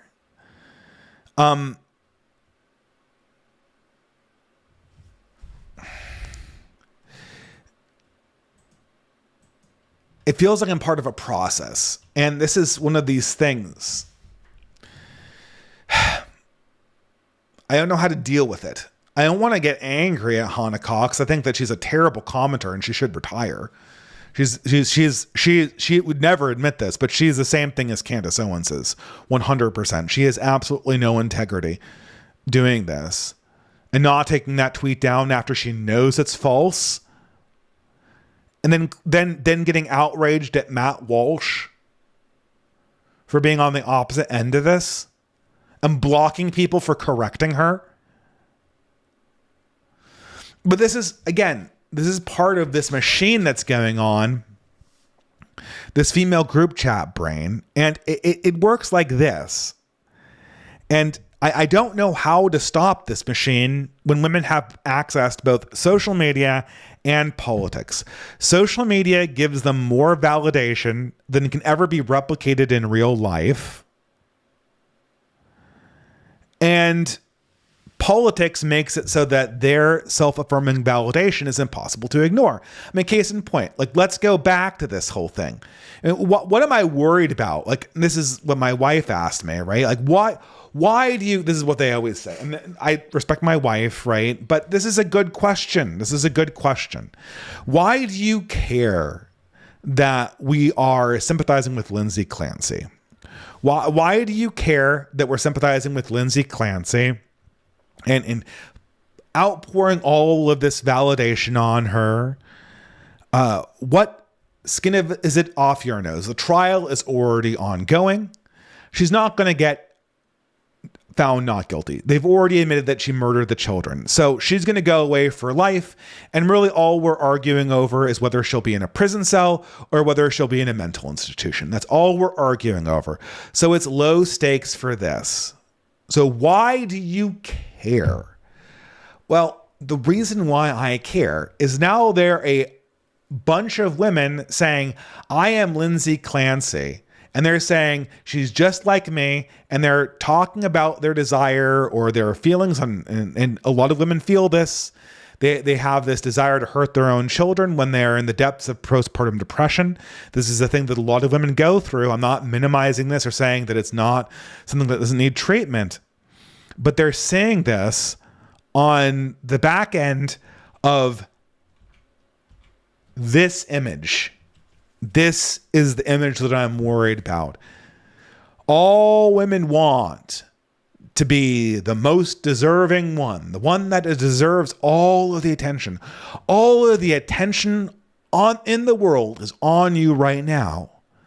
All of the attention in the entire world is on you, and we're all supporting you. We all think you deserve so much. And wait, why is all of this positive attention on Lindsay Clancy coming? Oh, because she murdered her children, or she wanted to. How is that not going to make it seem like murdering your children or hurting your children, which is much more common? You know, for every mother that murders her children, I think it's hard to do. There are women who hurt their children for attention, like Munchausen by proxy. That was a whole thing. How is this message not going to play into this? You're telling them there's $1 million of attention and the adulation of the entire female half of the species waiting for you, because by murdering your children, you have become the avatar of the pain that we all feel. And we all support you. This is a disaster. This image being blasted into group chats that you see right here is an absolute disaster, because this teaches you, if you're somebody who craves validation, and women are all about validation, this is bad behavior is how you get validated. Not bad behavior, murderous and abusive behavior is how you get validated. And furthermore, women's emotions excuse anything. So if I say it's totally fine, give your support to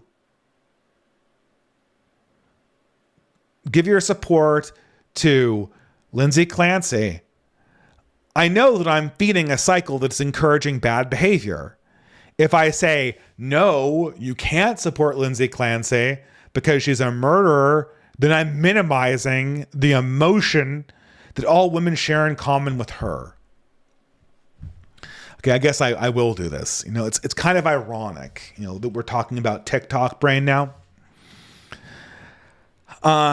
TikTok goes the clock. TikTok is the mind virus in women's brains right now that's driving it. It used to be Instagram, now it's TikTok. You can see it just like all of the girls lined up on the beach in Hawaii, all taking identical pictures.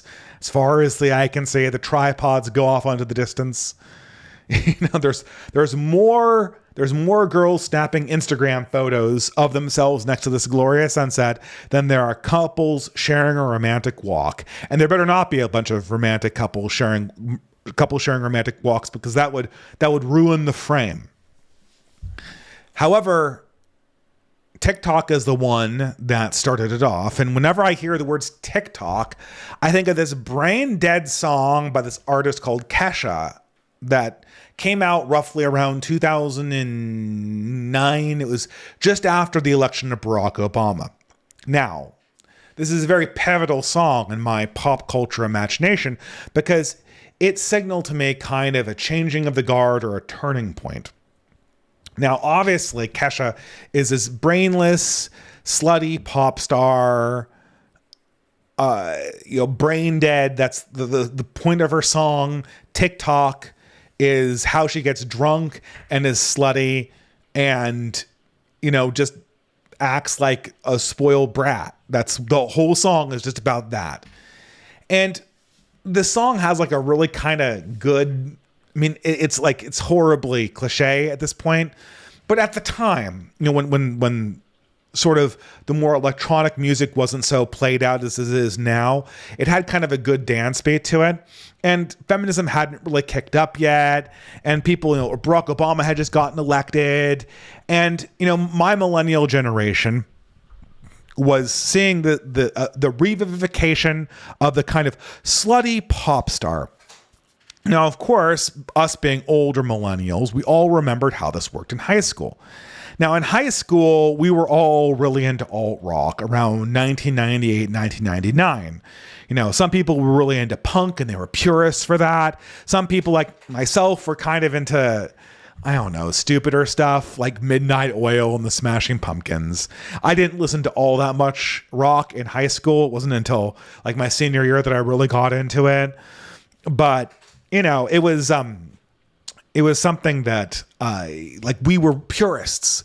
And when we saw, it was odd because the previous generation that had gone just before us in line, the younger Gen Xers, they were the people who lived through Nirvana and Pearl Jam and the Smashing Pumpkins when they're at their height and Radiohead. And we kind of felt left out by that, right? We were like, getting into this when like Papa Roach was popular and Offspring and, kind of like good bands in hindsight, but not like how it was in 1992. And meanwhile, the bands that were kind of still alternative, they were kind of getting downstaged by this new emergent pop stuff coming like from Britney Spears and Christina Aguilera. And so, being dumb high schoolers that we were, we were just gassed at Britney Spears, and we made all sorts of jokes about her boobs and how they were over sexualizing her. And, how could you do this? Britney Spears, now maybe people don't know this if you're a Zoomer, right? But these people like Britney Spears and Christina Aguilera, Britney Spears, at least, I don't know about Christina Aguilera, but a lot of these pop stars had gotten their start in like kids media. Miley Cyrus is a later example of that. She wasn't until much later. And they'd gotten their start as like pop entertainers for children. And when they became big in the 1990s, the studios were just pushing them to become more and more and more sexualized and show more and more and more cleavage. And so the reaction of the men at this time was this kind of like make fun of this. And it was kind of funny because oftentimes like the girls, like we were dating or going to prom with really liked Britney Spears, but we would still make fun of Britney Spears. This is something that you could tell this was the 90s because men's opinions about music radically, we didn't feel the need to like deviate our musical taste or somehow say that Beyonce or Taylor Swift was great. We're just like, oh yeah, Britney Spears sucks. And we're still dating this girl who has her poster up or whatever, right? But we would make fun of Britney Spears all the time. And like, oh, she's a puppet. She's being manipulated. She's selling sex to children. What about all of the deep stuff that we want, like Radiohead and, Elliott Smith, like the indie stuff that was just becoming popular around then, or the White Stripes, which was just becoming popular then. That was really, really, really early. The Strokes. Or even the people like Stone Temple Pilots that were kind of like the tail end of the alternative era. What about them? Why can't we hear more deep music and have music videos on MTV as opposed to all of these reality shows about vapid teenagers?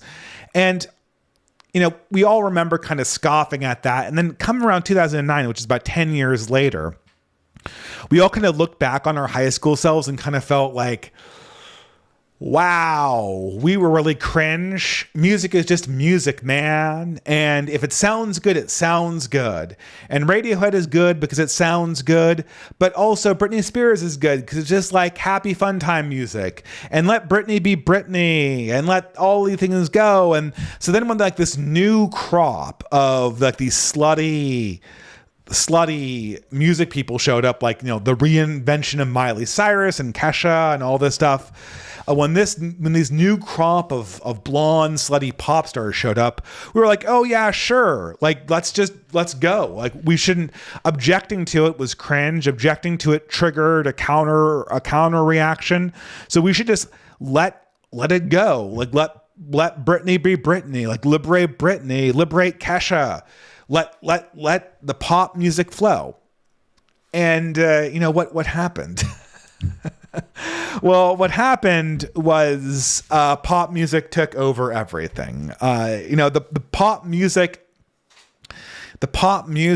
position was not satisfied to be just someone else's music, and sooner or later, the people who liked pop music got in charge of places like Rolling Stone and Pitchfork, and they started a movement called poptimism, which targeted this idea that rock and roll was deeper music than something like Kesha. And from that point forward, they've been poptimistic publications that just talk about the music that everyone listens to, and no one cares about them anymore. It colonized everything. I mean, it colonized music. It turned all music into kind of either rap or pop or variations thereof. It killed rap. That the poptimism craze killed rap. And at the same time, that emergence of pop and rap as being the most popular musical forms also coincided with this absolute bottoming out of any kind of sexual standards that anyone had. It's really weird to think about this, but before 2009, millennials almost were kind of a sexually conservative generation. I mean, you know, everyone did it in college at least. But the idea was, at least initially, was that after college, everyone's going to kind of go straight. Everyone's going to kind of become mature individuals, and we're going to be hosting dinner parties, and we're going to leave behind all of this kind of college behavior because we're going to be professionals at this stage. And in 2009, 2010, that all went out the door, and adolescent sexual politics just became everyone's sexual politics. And it's weird. It's almost like there's no answer to the TikTok question, right? TikTok. Someone's being slutty. Someone's pushing it in your face. You can react against it and get the backlash. Or you can let it go and it'll seize political power. The two traps on social media. And the thing is that people drive this. This is something that, I mean, it is simultaneously something that is an unconscious process. There's a demand for this in the social media space, and it delivers it. But female spaces in particular, drive this cycle. So female spaces have one big problem. Now, you know, what are female social spaces' advantages? Well, female social spaces' advantage is that they are always the most deserving.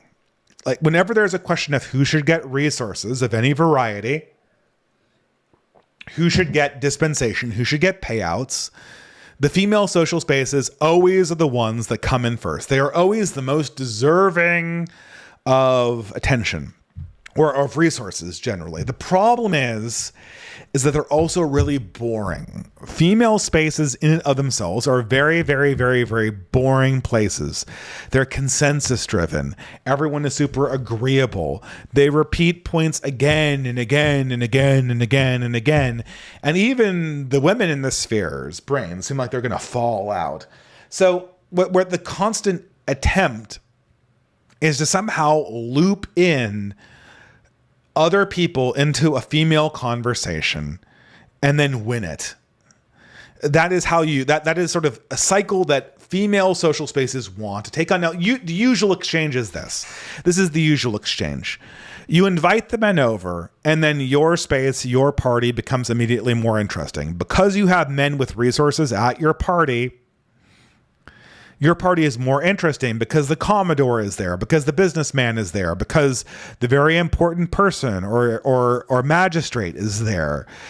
These very important, very powerful men make your party interesting because in other contexts, they talk about interesting, important things. Now, female spaces don't like to have very serious conversations, so maybe the very important men can go off for a break and talk about their political issues in their own smoking rooms, and then come back for the dinner party, in which case your dinner party is more interesting because the interesting men are there.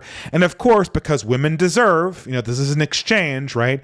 The interesting men attend the party, and the interesting men make the conversations women have more important because women set the rules of the conversation, and men get to have women's validation, which men really, really want. They want women to validate them. And then in exchange, what the women get is the men pay attention to women when they talk about the weather for an hour, where they talk about floral arrangements, or where they talk about some scandal that doesn't have any political implications that you can't do anything about. True crime. This is the exchange in its healthy form, right? We give the women attention. We make their social spheres interesting. And then we cordon off the controversy in a way that it will not disrupt their ordinary social hierarchy. That's the deal. And in payment of the attention paid, women respect men. But in social media, you don't need to do this, especially when politics happens, because now there's a direct line from your group chat to political action. All you have to do is glom on to a controversy, and then immediately it will become something that everyone has to pay attention to. So this is the typical pattern that we see. So you have some controversy, something is happening in the world. There's a migrant crisis. George Floyd gets killed. There's a novel coronavirus that's been released. There's a crime wave. And then you reply to this with some insane emotional take in your group chat that cathartically provides an answer that feels like it's addressing the controversy in the most insane, destructive way possible. So a great example of this is the 2022 crime wave, right? We had this huge crime wave after George Floyd that, it wasn't a plateau. It's gone down now since Trump has gotten back into office. But for most of the Biden administration, most cities were having a huge problem getting their crime down because we essentially told the police that they shouldn't do discretional policing in high crime areas. And as a result, crime skyrocketed. So what was the response? The response is all men are responsible for crime. And we're going to demonstrate this by accusing men of being responsible for crime by doing this silly game called Man versus Bear, where all women claim that men are more dangerous than bears. This is the response, which it's kind of funny because the only reason why there is this crime wave is because a previous round of largely female hysteria created a political movement that demanded we partially defund discretional policing in key metropolitan areas, which had an immediate, observable, and measurable effect on the crime rate. And the reason they were able to get away with this is that every one of the guys shut up because they did not want to get the pushback from from the female social media spaces. So you have an insane emotional take. The insane emotional take is men are more dangerous than bears. So the obvious consequence of this idea is to generally exclude men from positions of authority because all men are default dangerous. All men are default dangerous. Therefore, we should have fewer men hired into key positions of authority. That is the obvious consequence of the man versus bear dialogue. So if you see women and they say, men are more dangerous than apex predators that will almost certainly kill you, and you go, yeah, that's so great. That's so true. You are essentially giving a political support to an obvious motion to dispossess men from more of their positions of authority and put into those positions more women. Okay, but now you have this controversy. Are men more dangerous, or is our randomly selected man more dangerous, or a randomly selected grizzly bear? Well, obviously, the grizzly bear, if you've ever encountered a grizzly bear, if you encountered as many grizzly bears as you encountered men in one day, you'd be dead. You're still alive. So it is quite obvious that men are a lot safer than grizzly bears over any reasonable time frame measured in terms of encounters. So this is obviously false. But if you disagree, then, oh my God, you're being insensitive, because this isn't about grizzly bears. This is about us not feeling safe.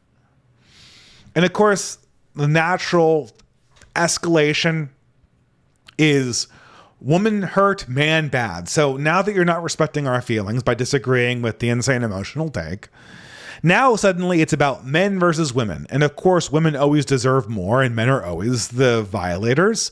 So woman hurt, man bad. And so, once it escalates high enough, regardless of the fact that saying that men are more dangerous than bears is obviously false, the fact that you're a man bad and she's a woman hurt means that she is more deserving and she should win the conversation. Because if you're not, then you're hurting women. She wins the conversation, and then the result is I am the table. I get a concession now. You give me something.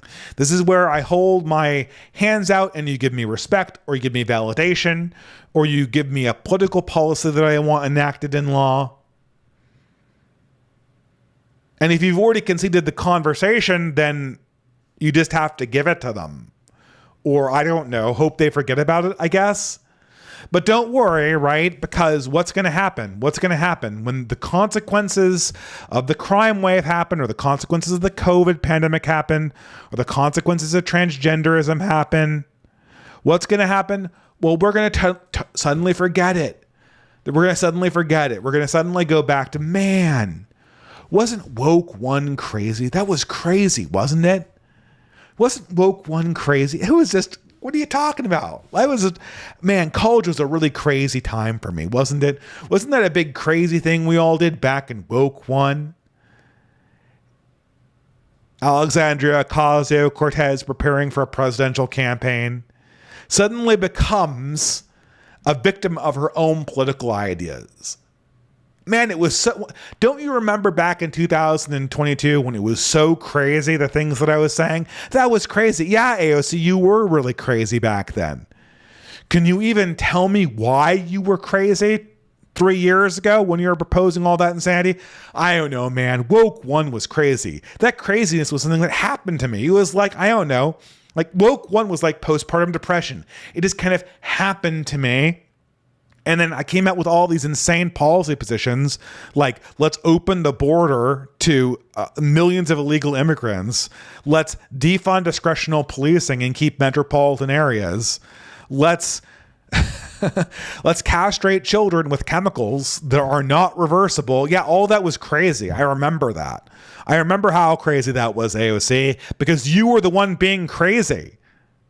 Man, that was crazy. That was crazy when that happened to us. Luckily, we shouldn't talk about that crazy. We should talk again about the modern controversy. Let's forget about that past crazy time. Let's talk about the modern controversy.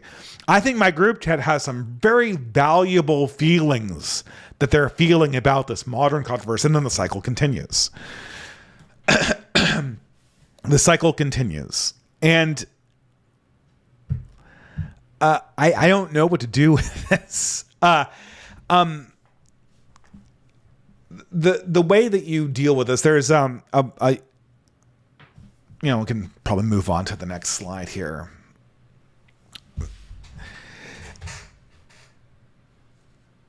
Well, maybe we're not quite done with this yet, but I'm staring into the 5th or 6th iteration of this female group chat cycle, and the problem is that now that originally, right, women were constrained by the fact that they were in real life, like the political conversations they were having were in real life with real life people that were able to push back on them. Like you could tell your girlfriend that you thought Britney Spears sucked.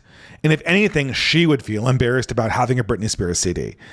Now I can't, well, I'm obviously married, but young Zoomer guys, certainly, no one can tell women that their insane political ideas are bad in a polite company, because they'll feel embarrassed and they'll retaliate as a group. And moreover, even if you were, that assumes that you are in real life with them. And increasingly, people are online. And now that we've gone from Web 1.0 to Web 2.0 to Web 3.0 to Web 4.0, the social media space is entirely siloed. These people, these women, are in echo chambers, and they will create great effort to make these echo chambers airtight. Not airtight exactly, but impenetrable to criticism. That they will certainly be able, these echo chambers certainly will bleed opinions out to the mainstream by raising gigantic fundraisers, or making TikTok videos go viral, or make every woman everywhere start talking about postpartum depression at the exact same time. They'll be able to influence the political conversation that way. But they're airtight to criticism. At no point is anyone welcome to voice a contrary opinion in a way that is meaningful and that has standing against them. They are not that kind of thing.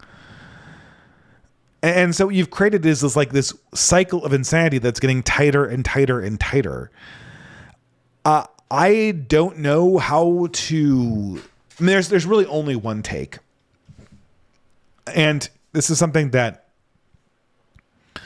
I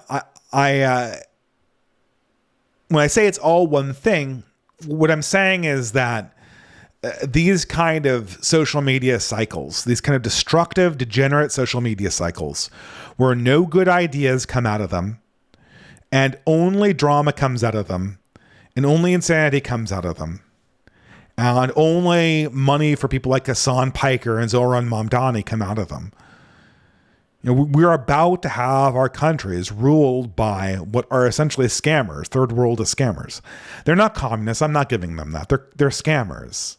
People like Zoran Mamdani are going to scam this country for every single cent they can get. And they're going to enrich their group above and beyond everyone else's. And when they say they are going to impoverish the white middle class, they absolutely mean it. That's what they're doing. And we're going to go along with this. We're going to go along with an explicit political agenda that says impoverish the middle class, because we can't penetrate any of these discourse bubbles that are obviously influencing the political environment. They're like machines. For the female one, at least I understand what it needs to survive. It needs to survive. I mean, really, when we get back to this Matt Walsh tweet, the one that every one of these women, every mother I knew was all over this tweet by Matt Walsh and 3 other guys. We just have to we have to stop reasoning through this. We have to start doing this thing where we entertain hypotheticals or subtleties. All that does is bait you into putting your foot in your mouth like Matt Walsh has here. And mark my words, they were waiting for this. People like Hannah Cox, I mean, she knows what she's doing. Do you think Hannah Cox, she built a media empire for herself, peddling libertarianism in the decade that libertarianism died. And she's still popular. Now, obviously, she's like a hot woman, so that's going for her. She'll just get more clicks because of that. But she's also an operator. She knows what she's doing. These people like Radfem Hitler and Hannah Cox and half of these other women, I think there are a lot of bad actors in sort of the normie Catholic feminist sphere, the people who are trying to reconcile Catholic feminism. Maybe they don't know they're doing this, right? But they know. Hannah Cox knew when she wrote this tweet that she was baiting Matt Walsh into making this tweet. She knew that, and she was waiting for this to happen because this allows the cycle to go on. This allows her to frame this as man versus woman. And when it gets framed as man versus woman, the conversation ends and the woman wins.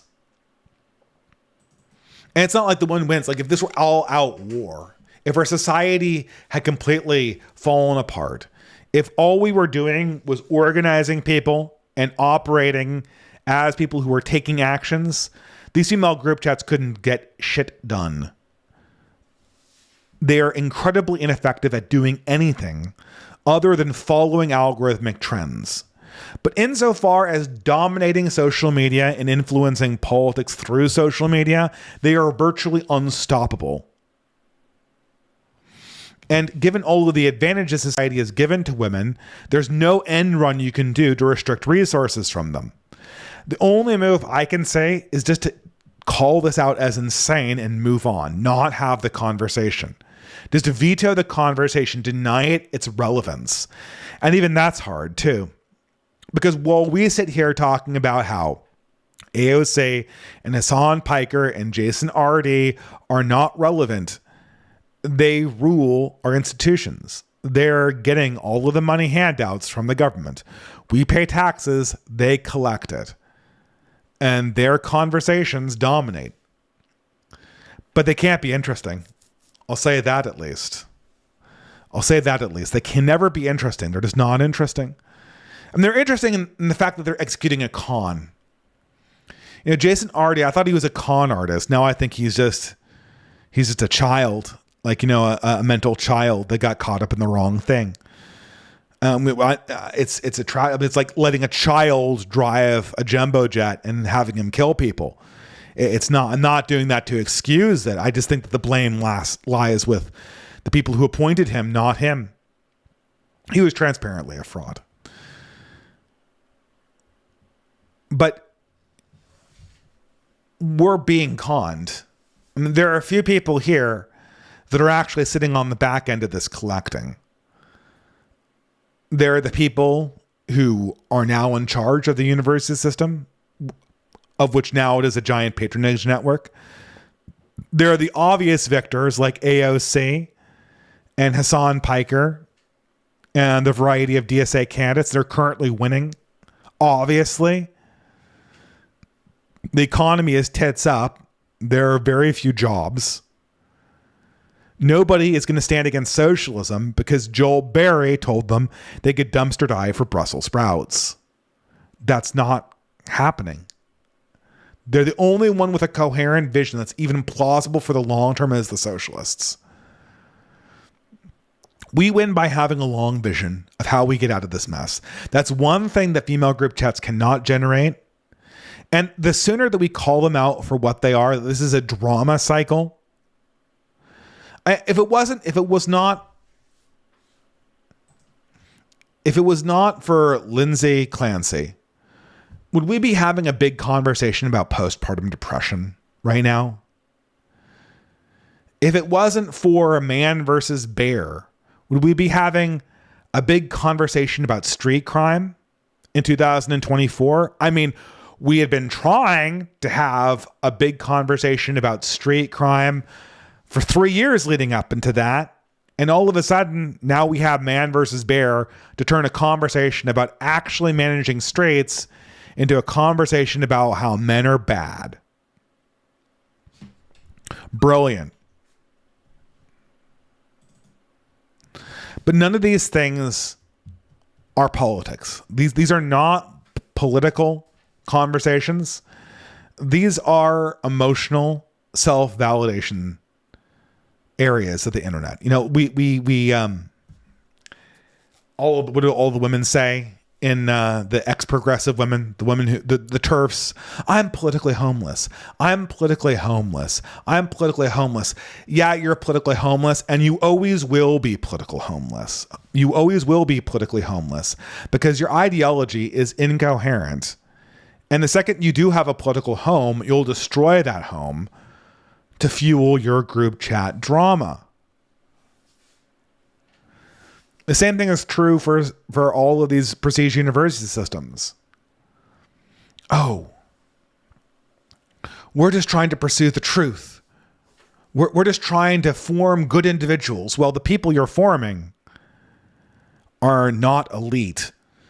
UC Berkeley had this plea appear. What was it in the San Francisco Examiner? It wasn't the Chronicle.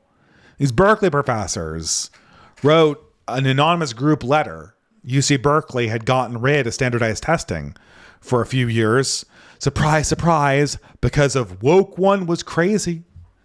Well, woke one was crazy, but the more proximate thing was there was a group chat of hysterical women in 2021 that could say that standardized exams were the reason why they weren't hiring more minority applicants, admitting more minority applicants into UC Berkeley. So they got rid of the standardized tests. As a result, the number one high school in this state that had the highest acceptance rate into the state's most prestigious public university, I think I'm not saying anything controversial by saying that's Berkeley. Stanford's private. It's not private, but we say it's private. The number one high school, the high school that had the highest admission rate, almost all its students were failing basic math. Because of grade inflation, they had really good grades though. And because of affirmative action, since most of them were African American, a huge percentage of them got in because they didn't have standardized tests. And now you have this plea in the San Francisco Examiner, all these professors pleading to the public saying, we need standardized tests back because I'm teaching a math class in UC Berkeley, the highest of the high in terms of STEM. Again, at least for West Coast semi-public universities. And half of the class can't do fractions. They can't add fractions. They can't do basic math. And so now the first 2 years of our elite track college is remedial. It's all Jason Ardes all the way down at this stage. And short of a dictator reforming, I don't know how you get out of the situation. We can route around it. That's the solution. There's a YouTuber called Richard IV that I watch kind of daily because he always publishes videos that are fairly short, and he says, you can't fight these things directly. You have to know your way around them like a bullfighter. Do not engage with these controversies. And I guess it's hard, right? Because I have to have something to talk about during live streams. But it's engaging with it directly, fighting the devil directly, plays into his game. It sounds like I sound like Justin Trudeau. When you kill your enemies, they win. Well, kind of. When you talk to the devil, he wins, right? Because the devil isn't talking to you. He's hacking you. And this whole cycle that women have, this is, the group chat this is how you hack women. You get a big circle around a behavior that you want women to do, and you all hold hands and say, we love you. You love bomb them. This is how you hack women. And whatever's in the middle of the circle, when you do this, you're going to get more of it. I guarantee it. This is how you hack women as women. But this is how you hack men. This is how you hack men when you're a woman. And the result is you have to step around this. You have to step around this cycle. It just has to be a low status thing to participate in these kind of conversations. Otherwise, we're going to spend the next 10 years talking to Candace Owens about who killed Charlie Kirk, as opposed to trying to figure out how to make more Charlie Kirks. That's the thing. What we need is people to make more Charlie Kirks. We don't need to debate over who shot him. We don't need to stand in Stanford University or Cambridge or Berkeley and try to suss out all of the affirmative action hires. I assure you, there are a whole lot of them that can't do the basic work required of their job, nor does the institution really want them to do the basic work of the job. That's not the reason why they're there. But if you McGruff the crime dog every one of those guys out of the university, you won't create one more Charlie Kirk. If we had learned our lesson from last year, we would have learned that we want to make more Charlie Kirks. We do not want to debate who shot him. You looked at the person who shot Charlie Kirk. I don't even remember his name. The guy's beyond boring. Is Robinson or something like that? Tyler Robinson, I think. Maybe I'm confusing it. I hope I'm not. Otherwise, I apologize to Tyler Robinson if I got the name wrong. The guy's the most boring person in the world.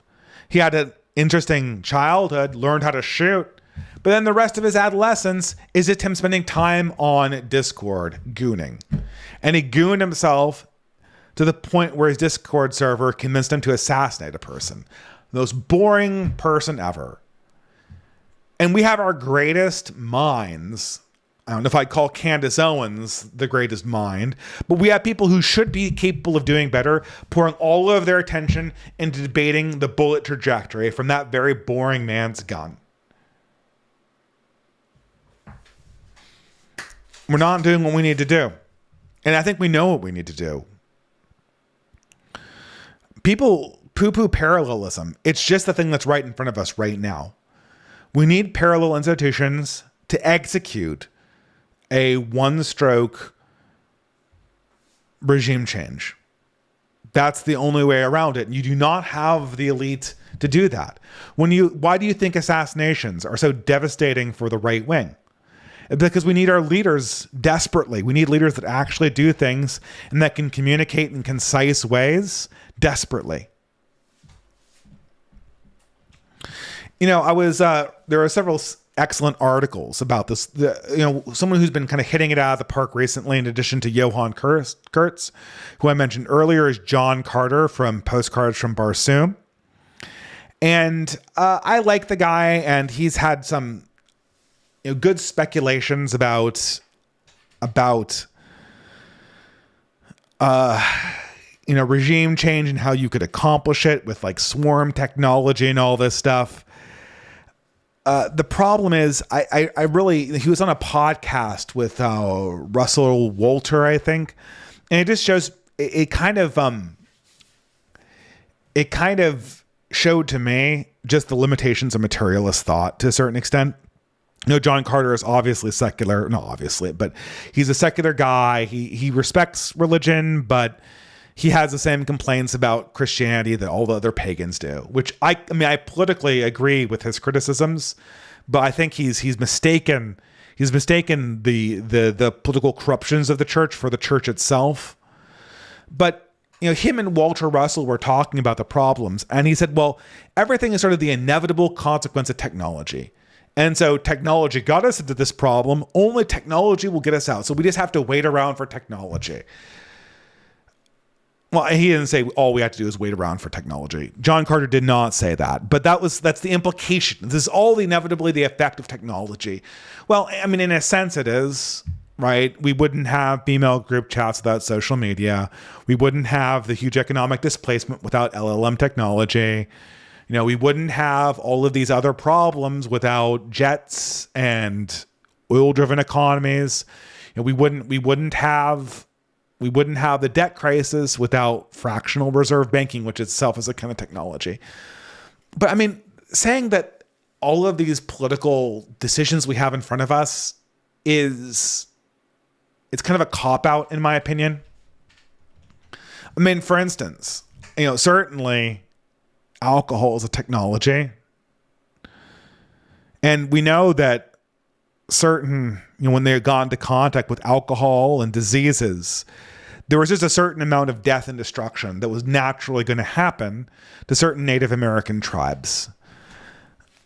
But if you look at like the Polynesian Islands and you look at various other, Native American tribes, even some have gotten through it a lot better than others.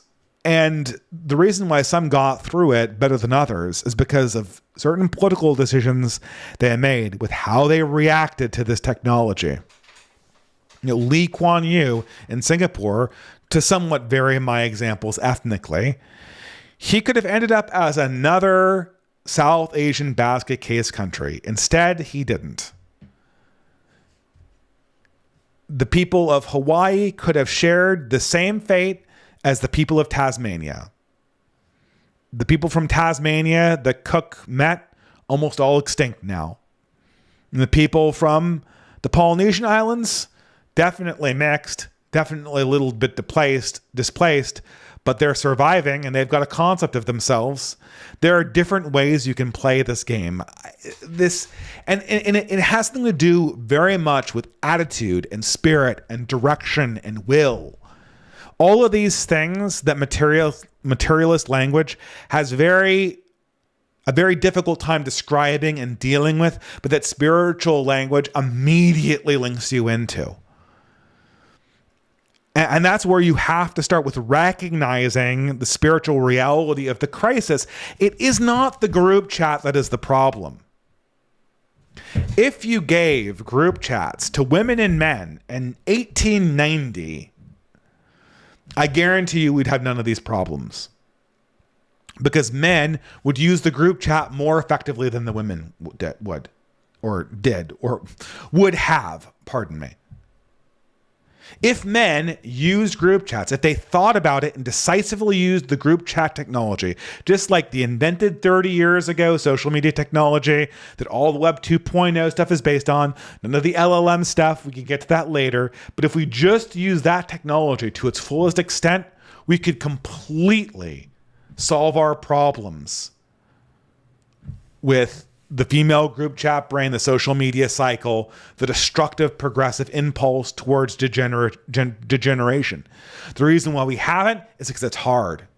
The reason why we haven't is it involves a decision to commit oneself to the long-term vision of what the end is rather than individually feeding the cycle.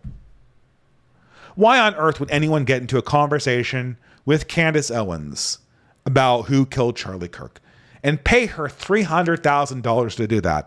Certainly nobody who thinks that there is anything more to do in this world. For $300,000,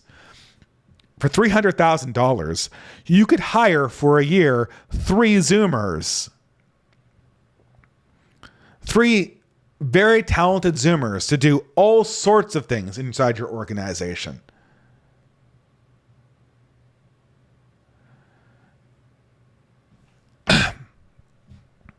But instead we paid it so that we could drive another social media cycle by giving somebody that we've always known is a fraud more money to confuse people and drive our own social media profile.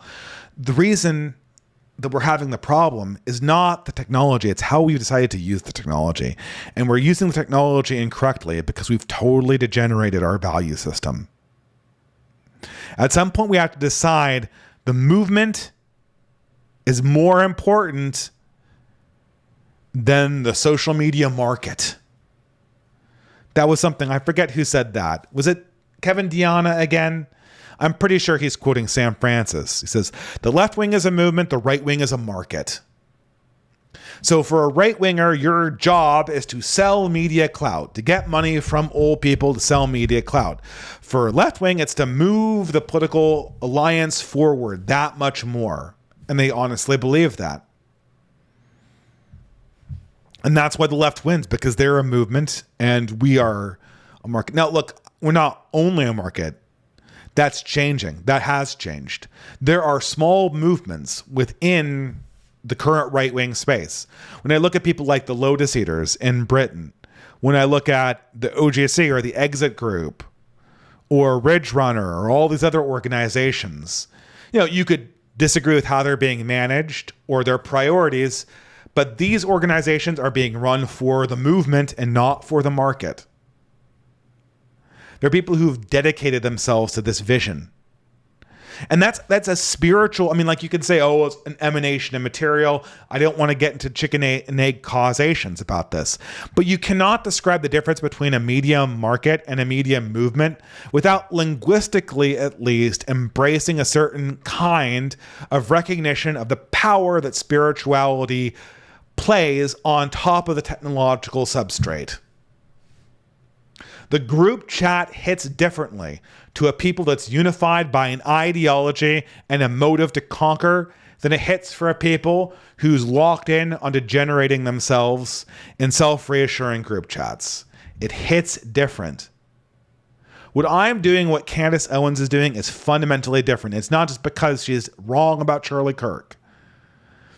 I thought that what I was doing and what Andrew Wilson was doing was the same, but maybe that's not the case. I don't know. I don't know the Wilsons very well. What I'm really interested about right now, do you see a larger spiritual vision that we're pointing to beyond like what's being talked about on Twitter? Are we looking through these machines that are in front of us, this cycle that we're in, this chaotic generation, this mask of the devil? It's not the people. That's the first trick. It's not the people. It's not Jason Arde. It's not Lindsay Clancy. It's not the people who hired Jason. It's not AOC. It's not Hassan Piker. It's a mode of human existence. It's a mode of human disorder. And it's a spiritual mode of disorder. It's a spiritual mode of disorder. Can you see through that spiritual mode of disorder and towards a mode of spiritual order? Now, I called this live stream Sympathy for the Devil, and it's kind of a misnomer, right? It's sympathy for the devil. It's a trick question. When you personify it, the devil is such an interesting character, isn't it? Like, just thinking about the concept of the devil, of Satan, of the adversary. It's fundamentally this kind of like crazy making idea. Like if you were to meditate on the reality of, it's kind of like, AI psychosis. Like the worst thing you can do is like infinitely regress on the parameters of an LLM. Like it'll drive you crazy thinking about it, right? If you convince yourself that like this is actually a person talking to me that's infinitely intelligent and like maybe malevolent, but also I control the parameters of training it while I'm talking to you'll drive yourself crazy in no time, right? With this LLM. I know lots of people who suffered from this AI psychosis stuff. But the devil is very similar to that, right? Like just like the LLM, it's almost nothing. Like it's almost just a machine. Right? It's like it's chaos. It's like a mode of statistical disorder. But when you step back from it, it appears to have personal qualities, right? So when you look at sin or evil and you zoom down to the personal level, it's like individual decisions being made by people. Just like a social media network or an LLM being fed by a social media network is lots of little people making individual decisions. And like they have implicit original sin, right? And then you go up to the medium, the medium level of sin, right? The kind of sociological level of sin. We're not materialists. We won't do the whole Marxist thing. We'll still talk about spirit. But when you look at it from the median level, what evil looks like is spiritual chaos, right? It's just like chaos. It's like there's no reason for anything. It's just people disorderly moving away from what they should be doing to live in harmony. And it's like, evil does not exist. It's just the absence of good, right? Chaos doesn't exist. It's just the absence of order. It's just chaos, right? But then you step back again and look at it from a larger point of view. And again, you see the face of the devil, right? You see the face of the devil. And all of a sudden chaos appears to have a personal quality when you look at it from the top, from really far away. The chaos appears that there's a voice from the machine, from the darkness that speaks to you. I don't want to say this, like the voice that was commanding, that poor woman to murder her children. the abyss speaks back to you, and it drives you insane if you look at it. If you look at the devil too long at this level, it just drives you totally crazy, because the infinite chaos is infinitely intelligent, and you can't destroy it. And everything is moving towards it. Everything's slowly moving towards chaos. Our natures are decaying. We're constantly getting weaker. We can't possibly defeat the primordial chaotic gods or Satan. We're trapped. We're his puppets. We're the puppets of the social media algorithm, right? We can't defeat the social media algorithm. It's just bits, right? But it makes decisions. Now it explicitly has a voice behind the decisions it makes. But, it's all just weights that somebody put there at the lowest level, who's, an individual soul just like us. But at the macrocosmic level, it's indestructible. Sympathy for the devil. It's a trick question. Because at the lowest level, you have to have sympathy for Lindsay Clancy, for Jason Arde, for Nathan Kaufness in my case. God, he gets on my nerves. Good job this week, but man, he gets on my nerves. Every individual person, even Hassan Piker, is all just, they need sympathy. They're sinners. They need to have forgiveness. They need to be talked to like people, even though we know they're participating in this bad thing, this bad system. They need to be talked to like they're actually people. They need to have sympathy. But then when you stand back and you look at the evil they do, you can't have sympathy for it. You can't have sympathy for evil. You have to crush its head. You have to crush its head in the systematic materialist sense. You have to crush its head in its random entropic chaos form, where it looks like just a crawling chaos. And you have to crush its head when it appears to you as a serpent, when it appears to you as the adversary, when you see the form of it all in the dark, the voice from the darkness. You can't have sympathy for the devil. That's what is being manipulated. What does Christ say?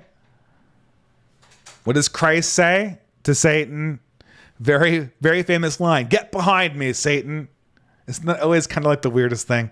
I don't know the Greek, much less what Aramaic or Hebrew phrase Jesus is using here. But this is like the perfect dismissal for Satan. Get behind me, Satan. It's always weird. Like, why would you want to have Satan at your back, right? This is the serpent. This is the traitor. This is the person. If there's anything that characterizes evil in action, in physical action more, it is the act of treachery, the act of backstabbing. Why would you want to have the backstabber at your back? Well, the reason why you don't want to have the backstabber at your front is because Satan works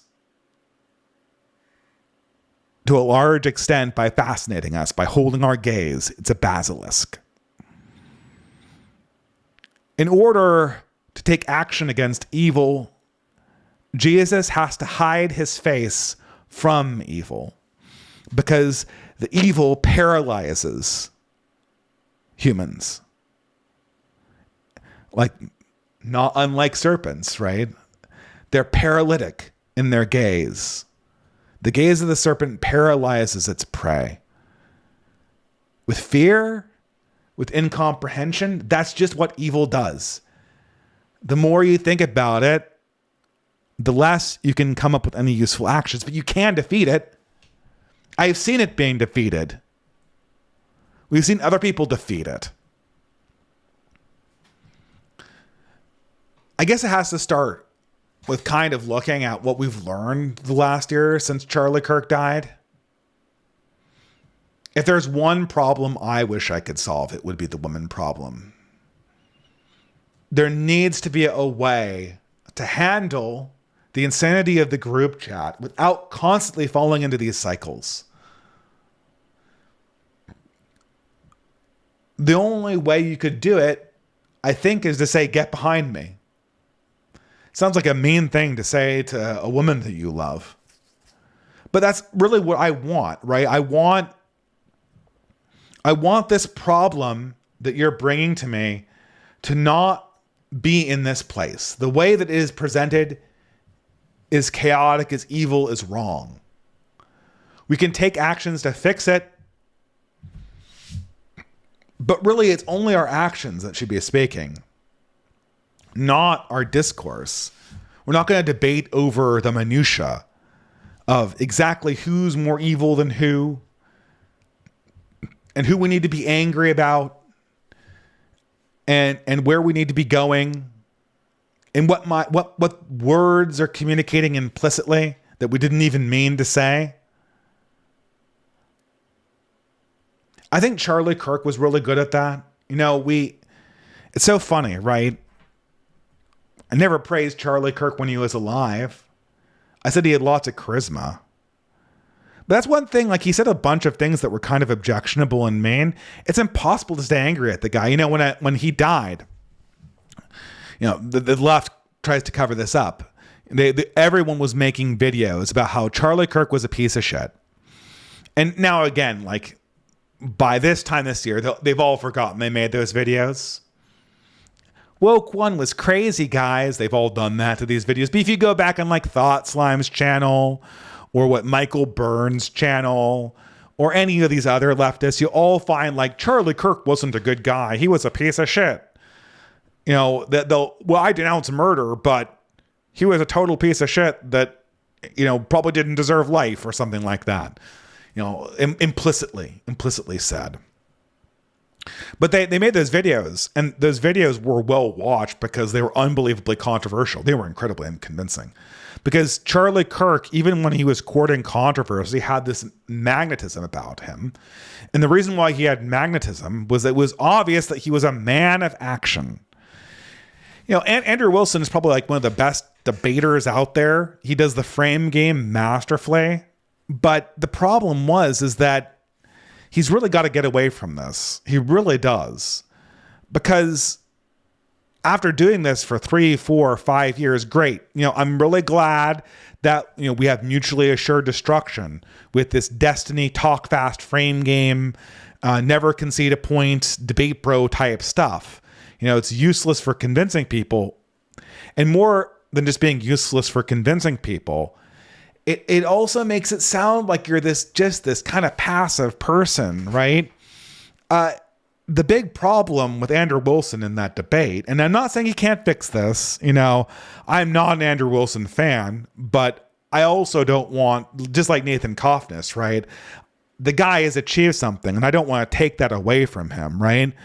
But in the 50 minutes that I watched it, and hearing my wife tell me about this debate later, when you come into like a serious issue, when you talk about Charlie Kirk, and you're not speaking in like direct sentences, getting towards a point, trying to instruct people towards a vision, it's really obvious that you're just kind of like mealy mouth playing a game with people. Frame game is a game. It's just a game. It's a tactic. It's a machine, right? And so what made the debate so bad for Andrew, and I don't even want to say who won. I don't want to say Candace. It feels irresponsible to say that Candace Owens won. But the real problem for me is that Charlie Kirk had this way of speaking in a way that felt like he was acting.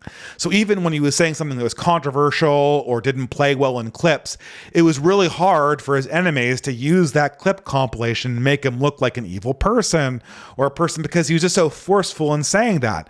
And so, but in the shadow of Charlie Kirk, Andrew Wilson just looks like somebody who's playing games. He's here. Charlie Kirk is dead. It's 1 year later. What's been accomplished? Candace Owens says it's a conspiracy theory. And if so, that's the scandal of the century. But that's a direction at least. in Charlie's memory, shouldn't we be speaking in a way that directs towards action? Shouldn't we be pointing forward to something that we're going to be doing in the future? As opposed to doing this whole like, well, you didn't ask the right question. Well, you didn't have the right source. Well, answer my question first. No, answer my question first. I have frame. The same thing Destiny does. Andrew Wilson's more charismatic than Destiny, but that's damning by faint praise. He's playing into the game. He is in some sense locked into the very evil he fought against because he beheld it too long. If we're going to disrupt these bad patterns, if we're going to cast out the devil, if we're going to walk right through him, we have to speak towards action. We have to not look into the basilisk. And we can't make excuses for ourselves. We can't say it's all technology. It's how we use the technology. We're 100% responsible for our actions. We're 100% responsible for how we respond to these incentives. And some people are doing things. Like I said before, Charlie Kirk's death, a lot of people did do things. It's just not as many people as we need. Not nearly enough people as we need.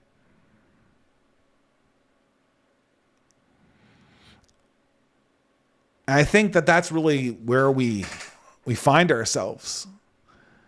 You know, when you're looking at all these controversies that never go away, you are kind of looking into the face of chaos and evil. You are kind of looking into something that's going to trap you forever if you engage with it in the way it wants you to. And I don't know what the way forward is exactly. I feel like I have a sense of it though. When I listen to people like Richard IV, when I listen to people like Jonathan Pageau, that's the kind of voice that we need. I mean, even when I listen to John Carter and the other Substack greats, I see it too, even if I have some quibbles with them. You see the echoes of it. It's just not complete yet. It's just not quite there. And we've lost so much that we don't even really have the memory of what it sounds like to go forward, to have a controversy, but then to actually get somewhere. This is where we want to be in 5 years. This is where we want to be in 5 years. And have people believe that. That's a story that Hassan Piker tells his followers. He's lying about it, but he tells them that. It's the vision. It's the hope. It's the good. But you can't see the good when you're constantly staring into evil, into the chaotic cycle. And so the first thing you have to do with the devil's request for sympathy is to say, get behind me. All right, guys, that's the end of the lecture portion, and I'm going to go on to answering super chats. I still don't have a good way to display them, so we'll just have to read them from the studio thing. Thank you very much. And thank you for being patient with my technical difficulties. I still have no idea the right way to use YouTube. Still using Restream, but it is something that is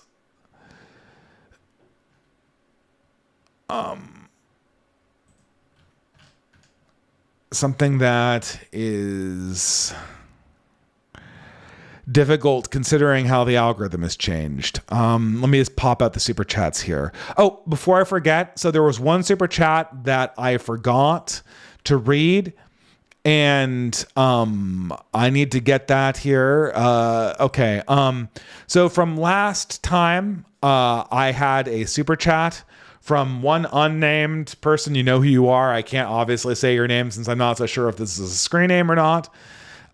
He said, this is actually very relevant to our question tonight, but he said, on another stream, you mentioned organizing and networking with Turning Point USA at college. What advice would you give when campus DSA are openly hostile to you?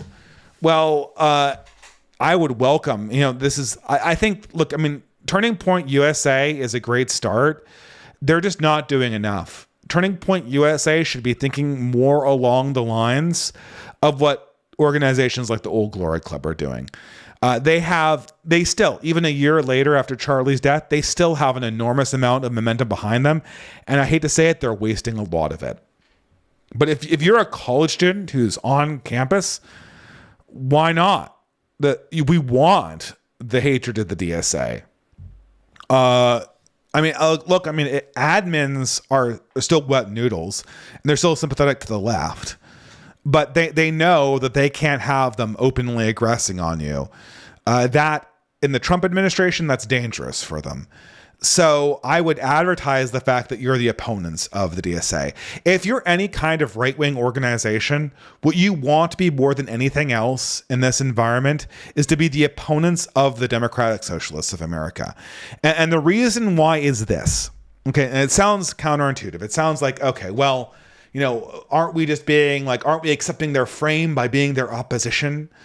And indeed you are, but the problem is that we're not actually fighting socialists. If this were the 1930s, I don't think that, the goal, some of these fascist parties had to just be the anti-communist party, but the way to defeat communism is not just to be the anti-communist, it's to have your own vision. But this is not 1926. This is 2026. And I'm telling you, socialism is not the final form of what the left is. The final form of leftism is something like lumpen third worldism. The coalition of the oppressed cannot survive another decade. They don't have enough coherency among them because they have to, at the end of the day, say who has the right to rule, who needs to sublimate their will to the will of authority. They need to say these are winners and these are losers. And it's really easy when Hassan Piker can stand up and say, I want to dispossess the white middle class, because at this point, at least, almost everyone in the socialist coalition is non-white and they're all unified in their hatred against white people.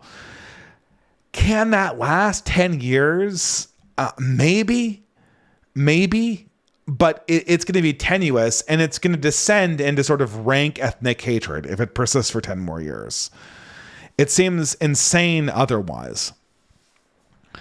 Adrian Shepard. So that's in response. Like, you should welcome opposition from the DSA if you're a conservative on campus or affiliated with the TPOSA. We want to be the anti-DSA party.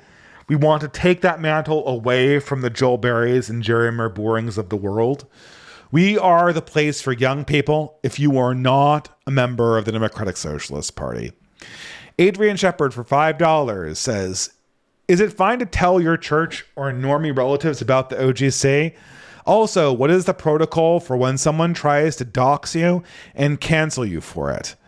For the Old Glory Club, so this is something that the Old Glory Club is not something that you should promote generally to the public.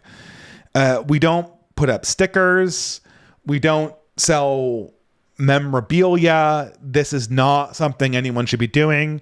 You can talk about things the OGC is doing or mention that you're affiliated with them if you're affiliated with them, or speak positively about the organization, but don't recruit. You only people inside the OGC should be recruiting for the OGC. Now, you can build out a network that's connected, even if you're not a member of the OGSA or any of these other organizations. You can make your own friend network and make friends with people who are in the OGSA, but we don't want to promote it generally to people. It's a disaster. That is what you do not want. Then you ask also, what is the protocol for when someone tries to dox you and cancel you for it? Just say nothing, right? And the protocol for when someone tries to dox you and cancel you for an affiliation with a right-wing organization, first of all, you frame it and say, I'm a member of such and such chapter. Here's all of the good things we have done. And you list off the charity work you did. Now, we have some controversial opinions that people talk about in the organization, but that's not people's business, what we discuss in our private time. Our controversial opinions are not anyone's point of view. We are a fraternal organization, and we've done all this good work. And furthermore, this attempt to cancel me is an infringement on my rights. to have my own freedoms of associations with my friends. And it's totally inappropriate to bring this up in the workplace or to bring this up in a political conversation. This is a totally inappropriate thing to do. No, really, it's just inappropriate to bring up these organizations in any context in which they are not explicitly working themselves. The whole point of these organizations is to be private. Well, not the whole point, but a large function of its capacity is to have a degree of privacy. That's how you operate good masculine group chats, is they have to be private. If everything becomes a rumor mill and a gossip, a big gossip harvesting operation, then, you'll just suffer the fate of Discord and it will go into shit posting immediately. Privacy is essential for these organizations, and we need everyone to respect that, which means not distributing it. And if someone tries to cancel you for it, re-emphasize that it is a private fraternal organization and not anyone's business, except, of course, the very good things we do in terms of giving to charity, which we have done on multiple occasions and continue to do. But other than that, the conversations in private are private. That is what it is. It is a private organization. Megamax for $10 says, we really need to force the Mudio Christians to cut themselves as to out themselves as the Jesus dislikers and disrespecters that they are. Hey, Joe Webben, does Rubaic Judaism think about Jesus, and do you support it? Well, I mean, that's a good gotcha. So I know from experience, Joel will refuse to answer this question, or he'll kind of soft pedal it and say, well, some Jews believe that. That's written in some books of the Talmud. He'll try to like soft pedal that. I mean, Joel is smart enough to do that. If you're really interested in terminating the alliance between Jews and Christians, which I am not, I want as many friends as I can get. I really do not like Zionism as a political project. I think Israel and the parties that rule it are evil. And I think that the organizations that rule almost all political Jewish organizations in the West are very evil as well. And the rulers of those organizations are absolutely my enemies. But I want all the friends I can get. But if you think tactically or strategically that you want to kind of end the implicit emotional alliance that Christians feel with Jews, then let me tell you, Melanie Phillips and Bethany Mandel are your strongest soldiers. Those women are going to destroy the Christian-Jewish alliance in the minds of conservatives faster than 1,000 4chan full of shit posters will. I mean, they're giving us exactly what, well, not what I want, but if you are an opponent of Zionist Christianity, these women are giving you, these Jewish women are giving you exactly what you want.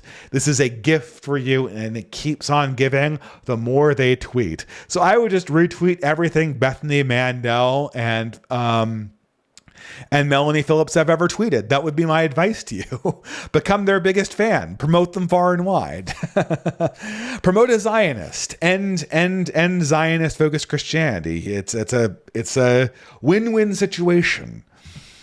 Megamax for $10 says, we really need to rub Joel Berry and Seth Dillon's face that their conservatism failed Charlie Kirk, and let those DEI'd and those that DEI'd him effectively get away with it. Where's the leftist pogroms, Joel and Seth? Okay, Megamax, unfortunately, this opportunity has passed you by. Joel Berry and Seth Dillon are perfectly positioned to set themselves, this is their strength. Whereas the weakness is just what Zionist women say on Twitter and what various Zionist Jews say in Israel. That is the ultimate weakness of Joel Berry and Seth Dillon. The ultimate strength is, unfortunately, Charlie Kirk, and you can thank Candace Owens for that.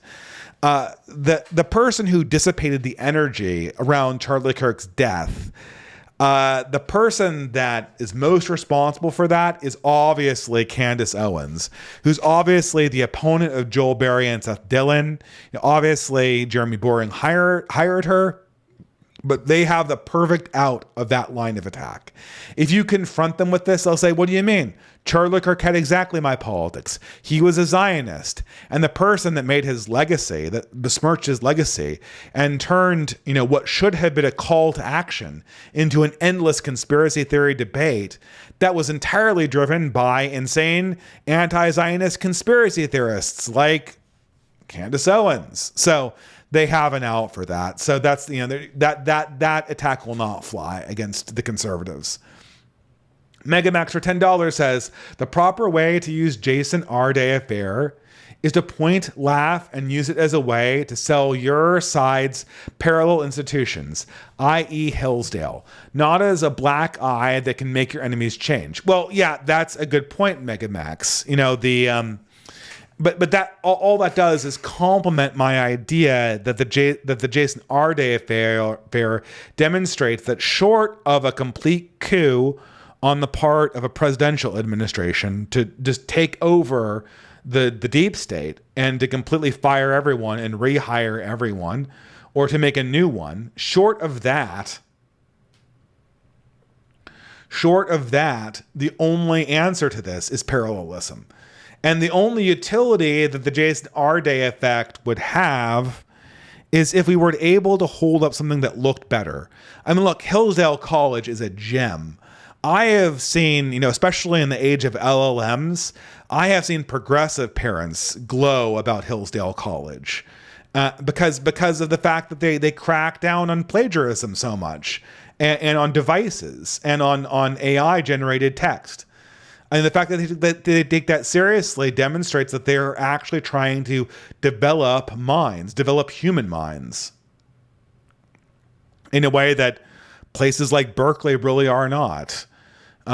Places like Berkeley are too busy teaching remedial math to their incoming freshman class to do that, and hiring, race fraudsters. It's sad, but that's the way it is. Charlie for $5 says, I can't get over Joel Berry, James Lindsay et al., and their use of the term post-liberal as a pejorative, but these are the same types that made Ladyballers. So, yeah. Well, I mean, they want to eternally relive the 2000s. And it is really sad because Joel Berry in particular, he has alienated he has lost more young men from the conservative movement than the death of Charlie Kirk brought in. It's just absolutely sad that had to happen. But, it is funny how they use that. Jeremy Boring, aptly named, was going on about, Carl Schmitt and completely getting wrong the problem that Carl Schmitt was trying to deal with, and completely mangling it, embarrassing himself. And he's not doing it to win converts over. He's doing it because it makes the boomer audience of his feel good. That's what the boomer audience loves, giving people like James Lindsay money, because James Lindsay is a dumb person's idea of what a smart person looks like. And he makes them feel good about what they already believe, which is that you should do nothing, eschew all power, and then some magical process is going to redeliver the reins of power to you. I don't know how exactly, but it will just magically happen. Okay, the Sanity Revolt says, I am obscenely behind, but to the vacation photos thing, I highly recommend a basic Polaroid camera of some kind. Unironically, it's the only way family photos can retain some value is for them to be physical. Yeah, I did that in high school, where I had a bunch of Polaroid cameras that I was taking pictures with, and so I could value the physical copies. It's pretty good, I would say. The problem is that for kids it doesn't work, because you do want to send them to relatives. They are requested things. You want to print, if you take a really good picture, you want to print it out on a Christmas card that you send to people. I agree. And of course, Polaroid cameras are very, very delicate. They break very, very easily. I got a Polaroid camera recently, I mean like 10, 15 years ago, and the technology had not changed at all from the Polaroid camera that I had in 1991. These things are archaic technology. They do not survive getting dropped. They do not survive contact with water.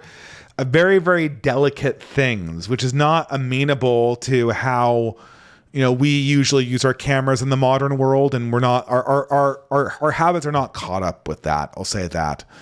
But thank you for the recommendation, Sandy Revolt. J6 2.0 says for $10, it's a myth. It's a myth the middle class has disappeared. It has expanded. Yesterday's wealthy is today's middle class, and opportunities to move back up have disappeared. Oops, I accidentally deleted the super chat window. Let me break that out again. Okay, sorry. He says, it has expanded. Yesterday's wealthy is today's middle class, and opportunities to move back up have disappeared via currency debasement. I feel like that super chat has just said that the middle class has disappeared. So the wealthy have become the middle class. Okay. Yeah, I guess you're right. I guess you have to be wealthy. You have to literally be like in the above 300K a year salary range to have the standard of life that you would have had on a low six-figure salary in the 1990s. That's objectively true. And most people consider people who make over 300 or 400K to be wealthy, I guess.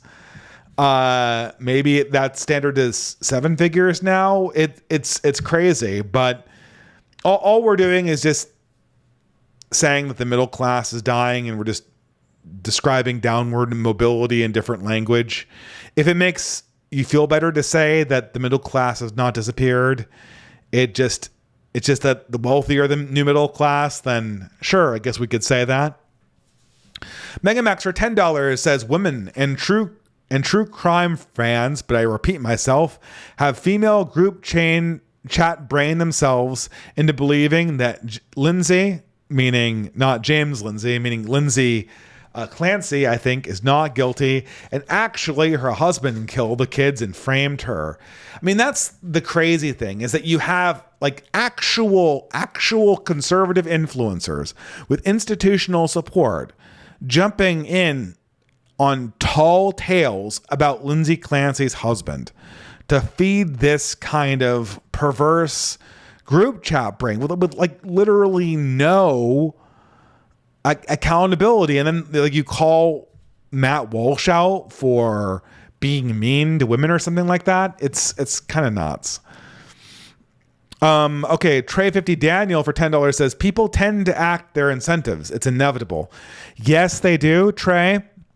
But we have the ability to create our own incentive structures within this. I mean, there's tons of incentives that I don't indulge, right? There's an incentive to take all sorts of drugs or pornography, or to do unethical things to get ahead in the social media game, or to just kind of grift. We can choose our incentives. We are not total slaves to the system. We can't be blind to these perverse incentives. But individual people can act outside of them. It is a question of will. Megamax again for $2 says the Go Cops version of TikTok by Rucka is better than the one by Kesha. Well, I mean, I'll listen to it. It was kind of an earworm. What was that? How long ago was that? 15 years ago? Man, that song slapped 15 years ago. Oh man, that sounds old. But indeed it was 15 years ago. So there you go. And I'm sure there have been better versions of it, but if you just have to have that Kesha slutty auto-tuned voice to really capture the feeling of that moment in the 2010s, in the early 2010s. Desert Tortoise says, your analysis is spot on, Dave. Egregores are by far the biggest threat. Jesus spent the majority of his time on earth fighting egregores and bad ideas. Yeah, it's funny how the demonic usually cloaks itself in this idea of being legion, of having sort of zero accountability. It's sort of a thing that chaos has, this idea of being legion. And I think the way you do it is you just kind of you find its weaknesses, and its weaknesses are always things that it organically needs. You make a plan, you hold the future vision of the good world, of the kingdom of heaven in your mind, and you walk straight through to the kingdom of heaven. And when the basilisk confronts you, you say, "Get behind me, Satan." That's the only way to do it. Okay, J6 2.0 says Lindsay Clancy, not James Lindsay, was on a cocktail of drugs and claimed to be hearing voices. Hearing voices is not a symptom of postpartum depression. So I mean, I guess you could say that she was under intoxication. The problem is that I was so intoxicated that I wasn't in charge of my senses. That doesn't line up with the premeditation thing. But this is all like, look, this is not our responsibility to relitigate this trial. That's the jury's responsibility. However, the female group chat that is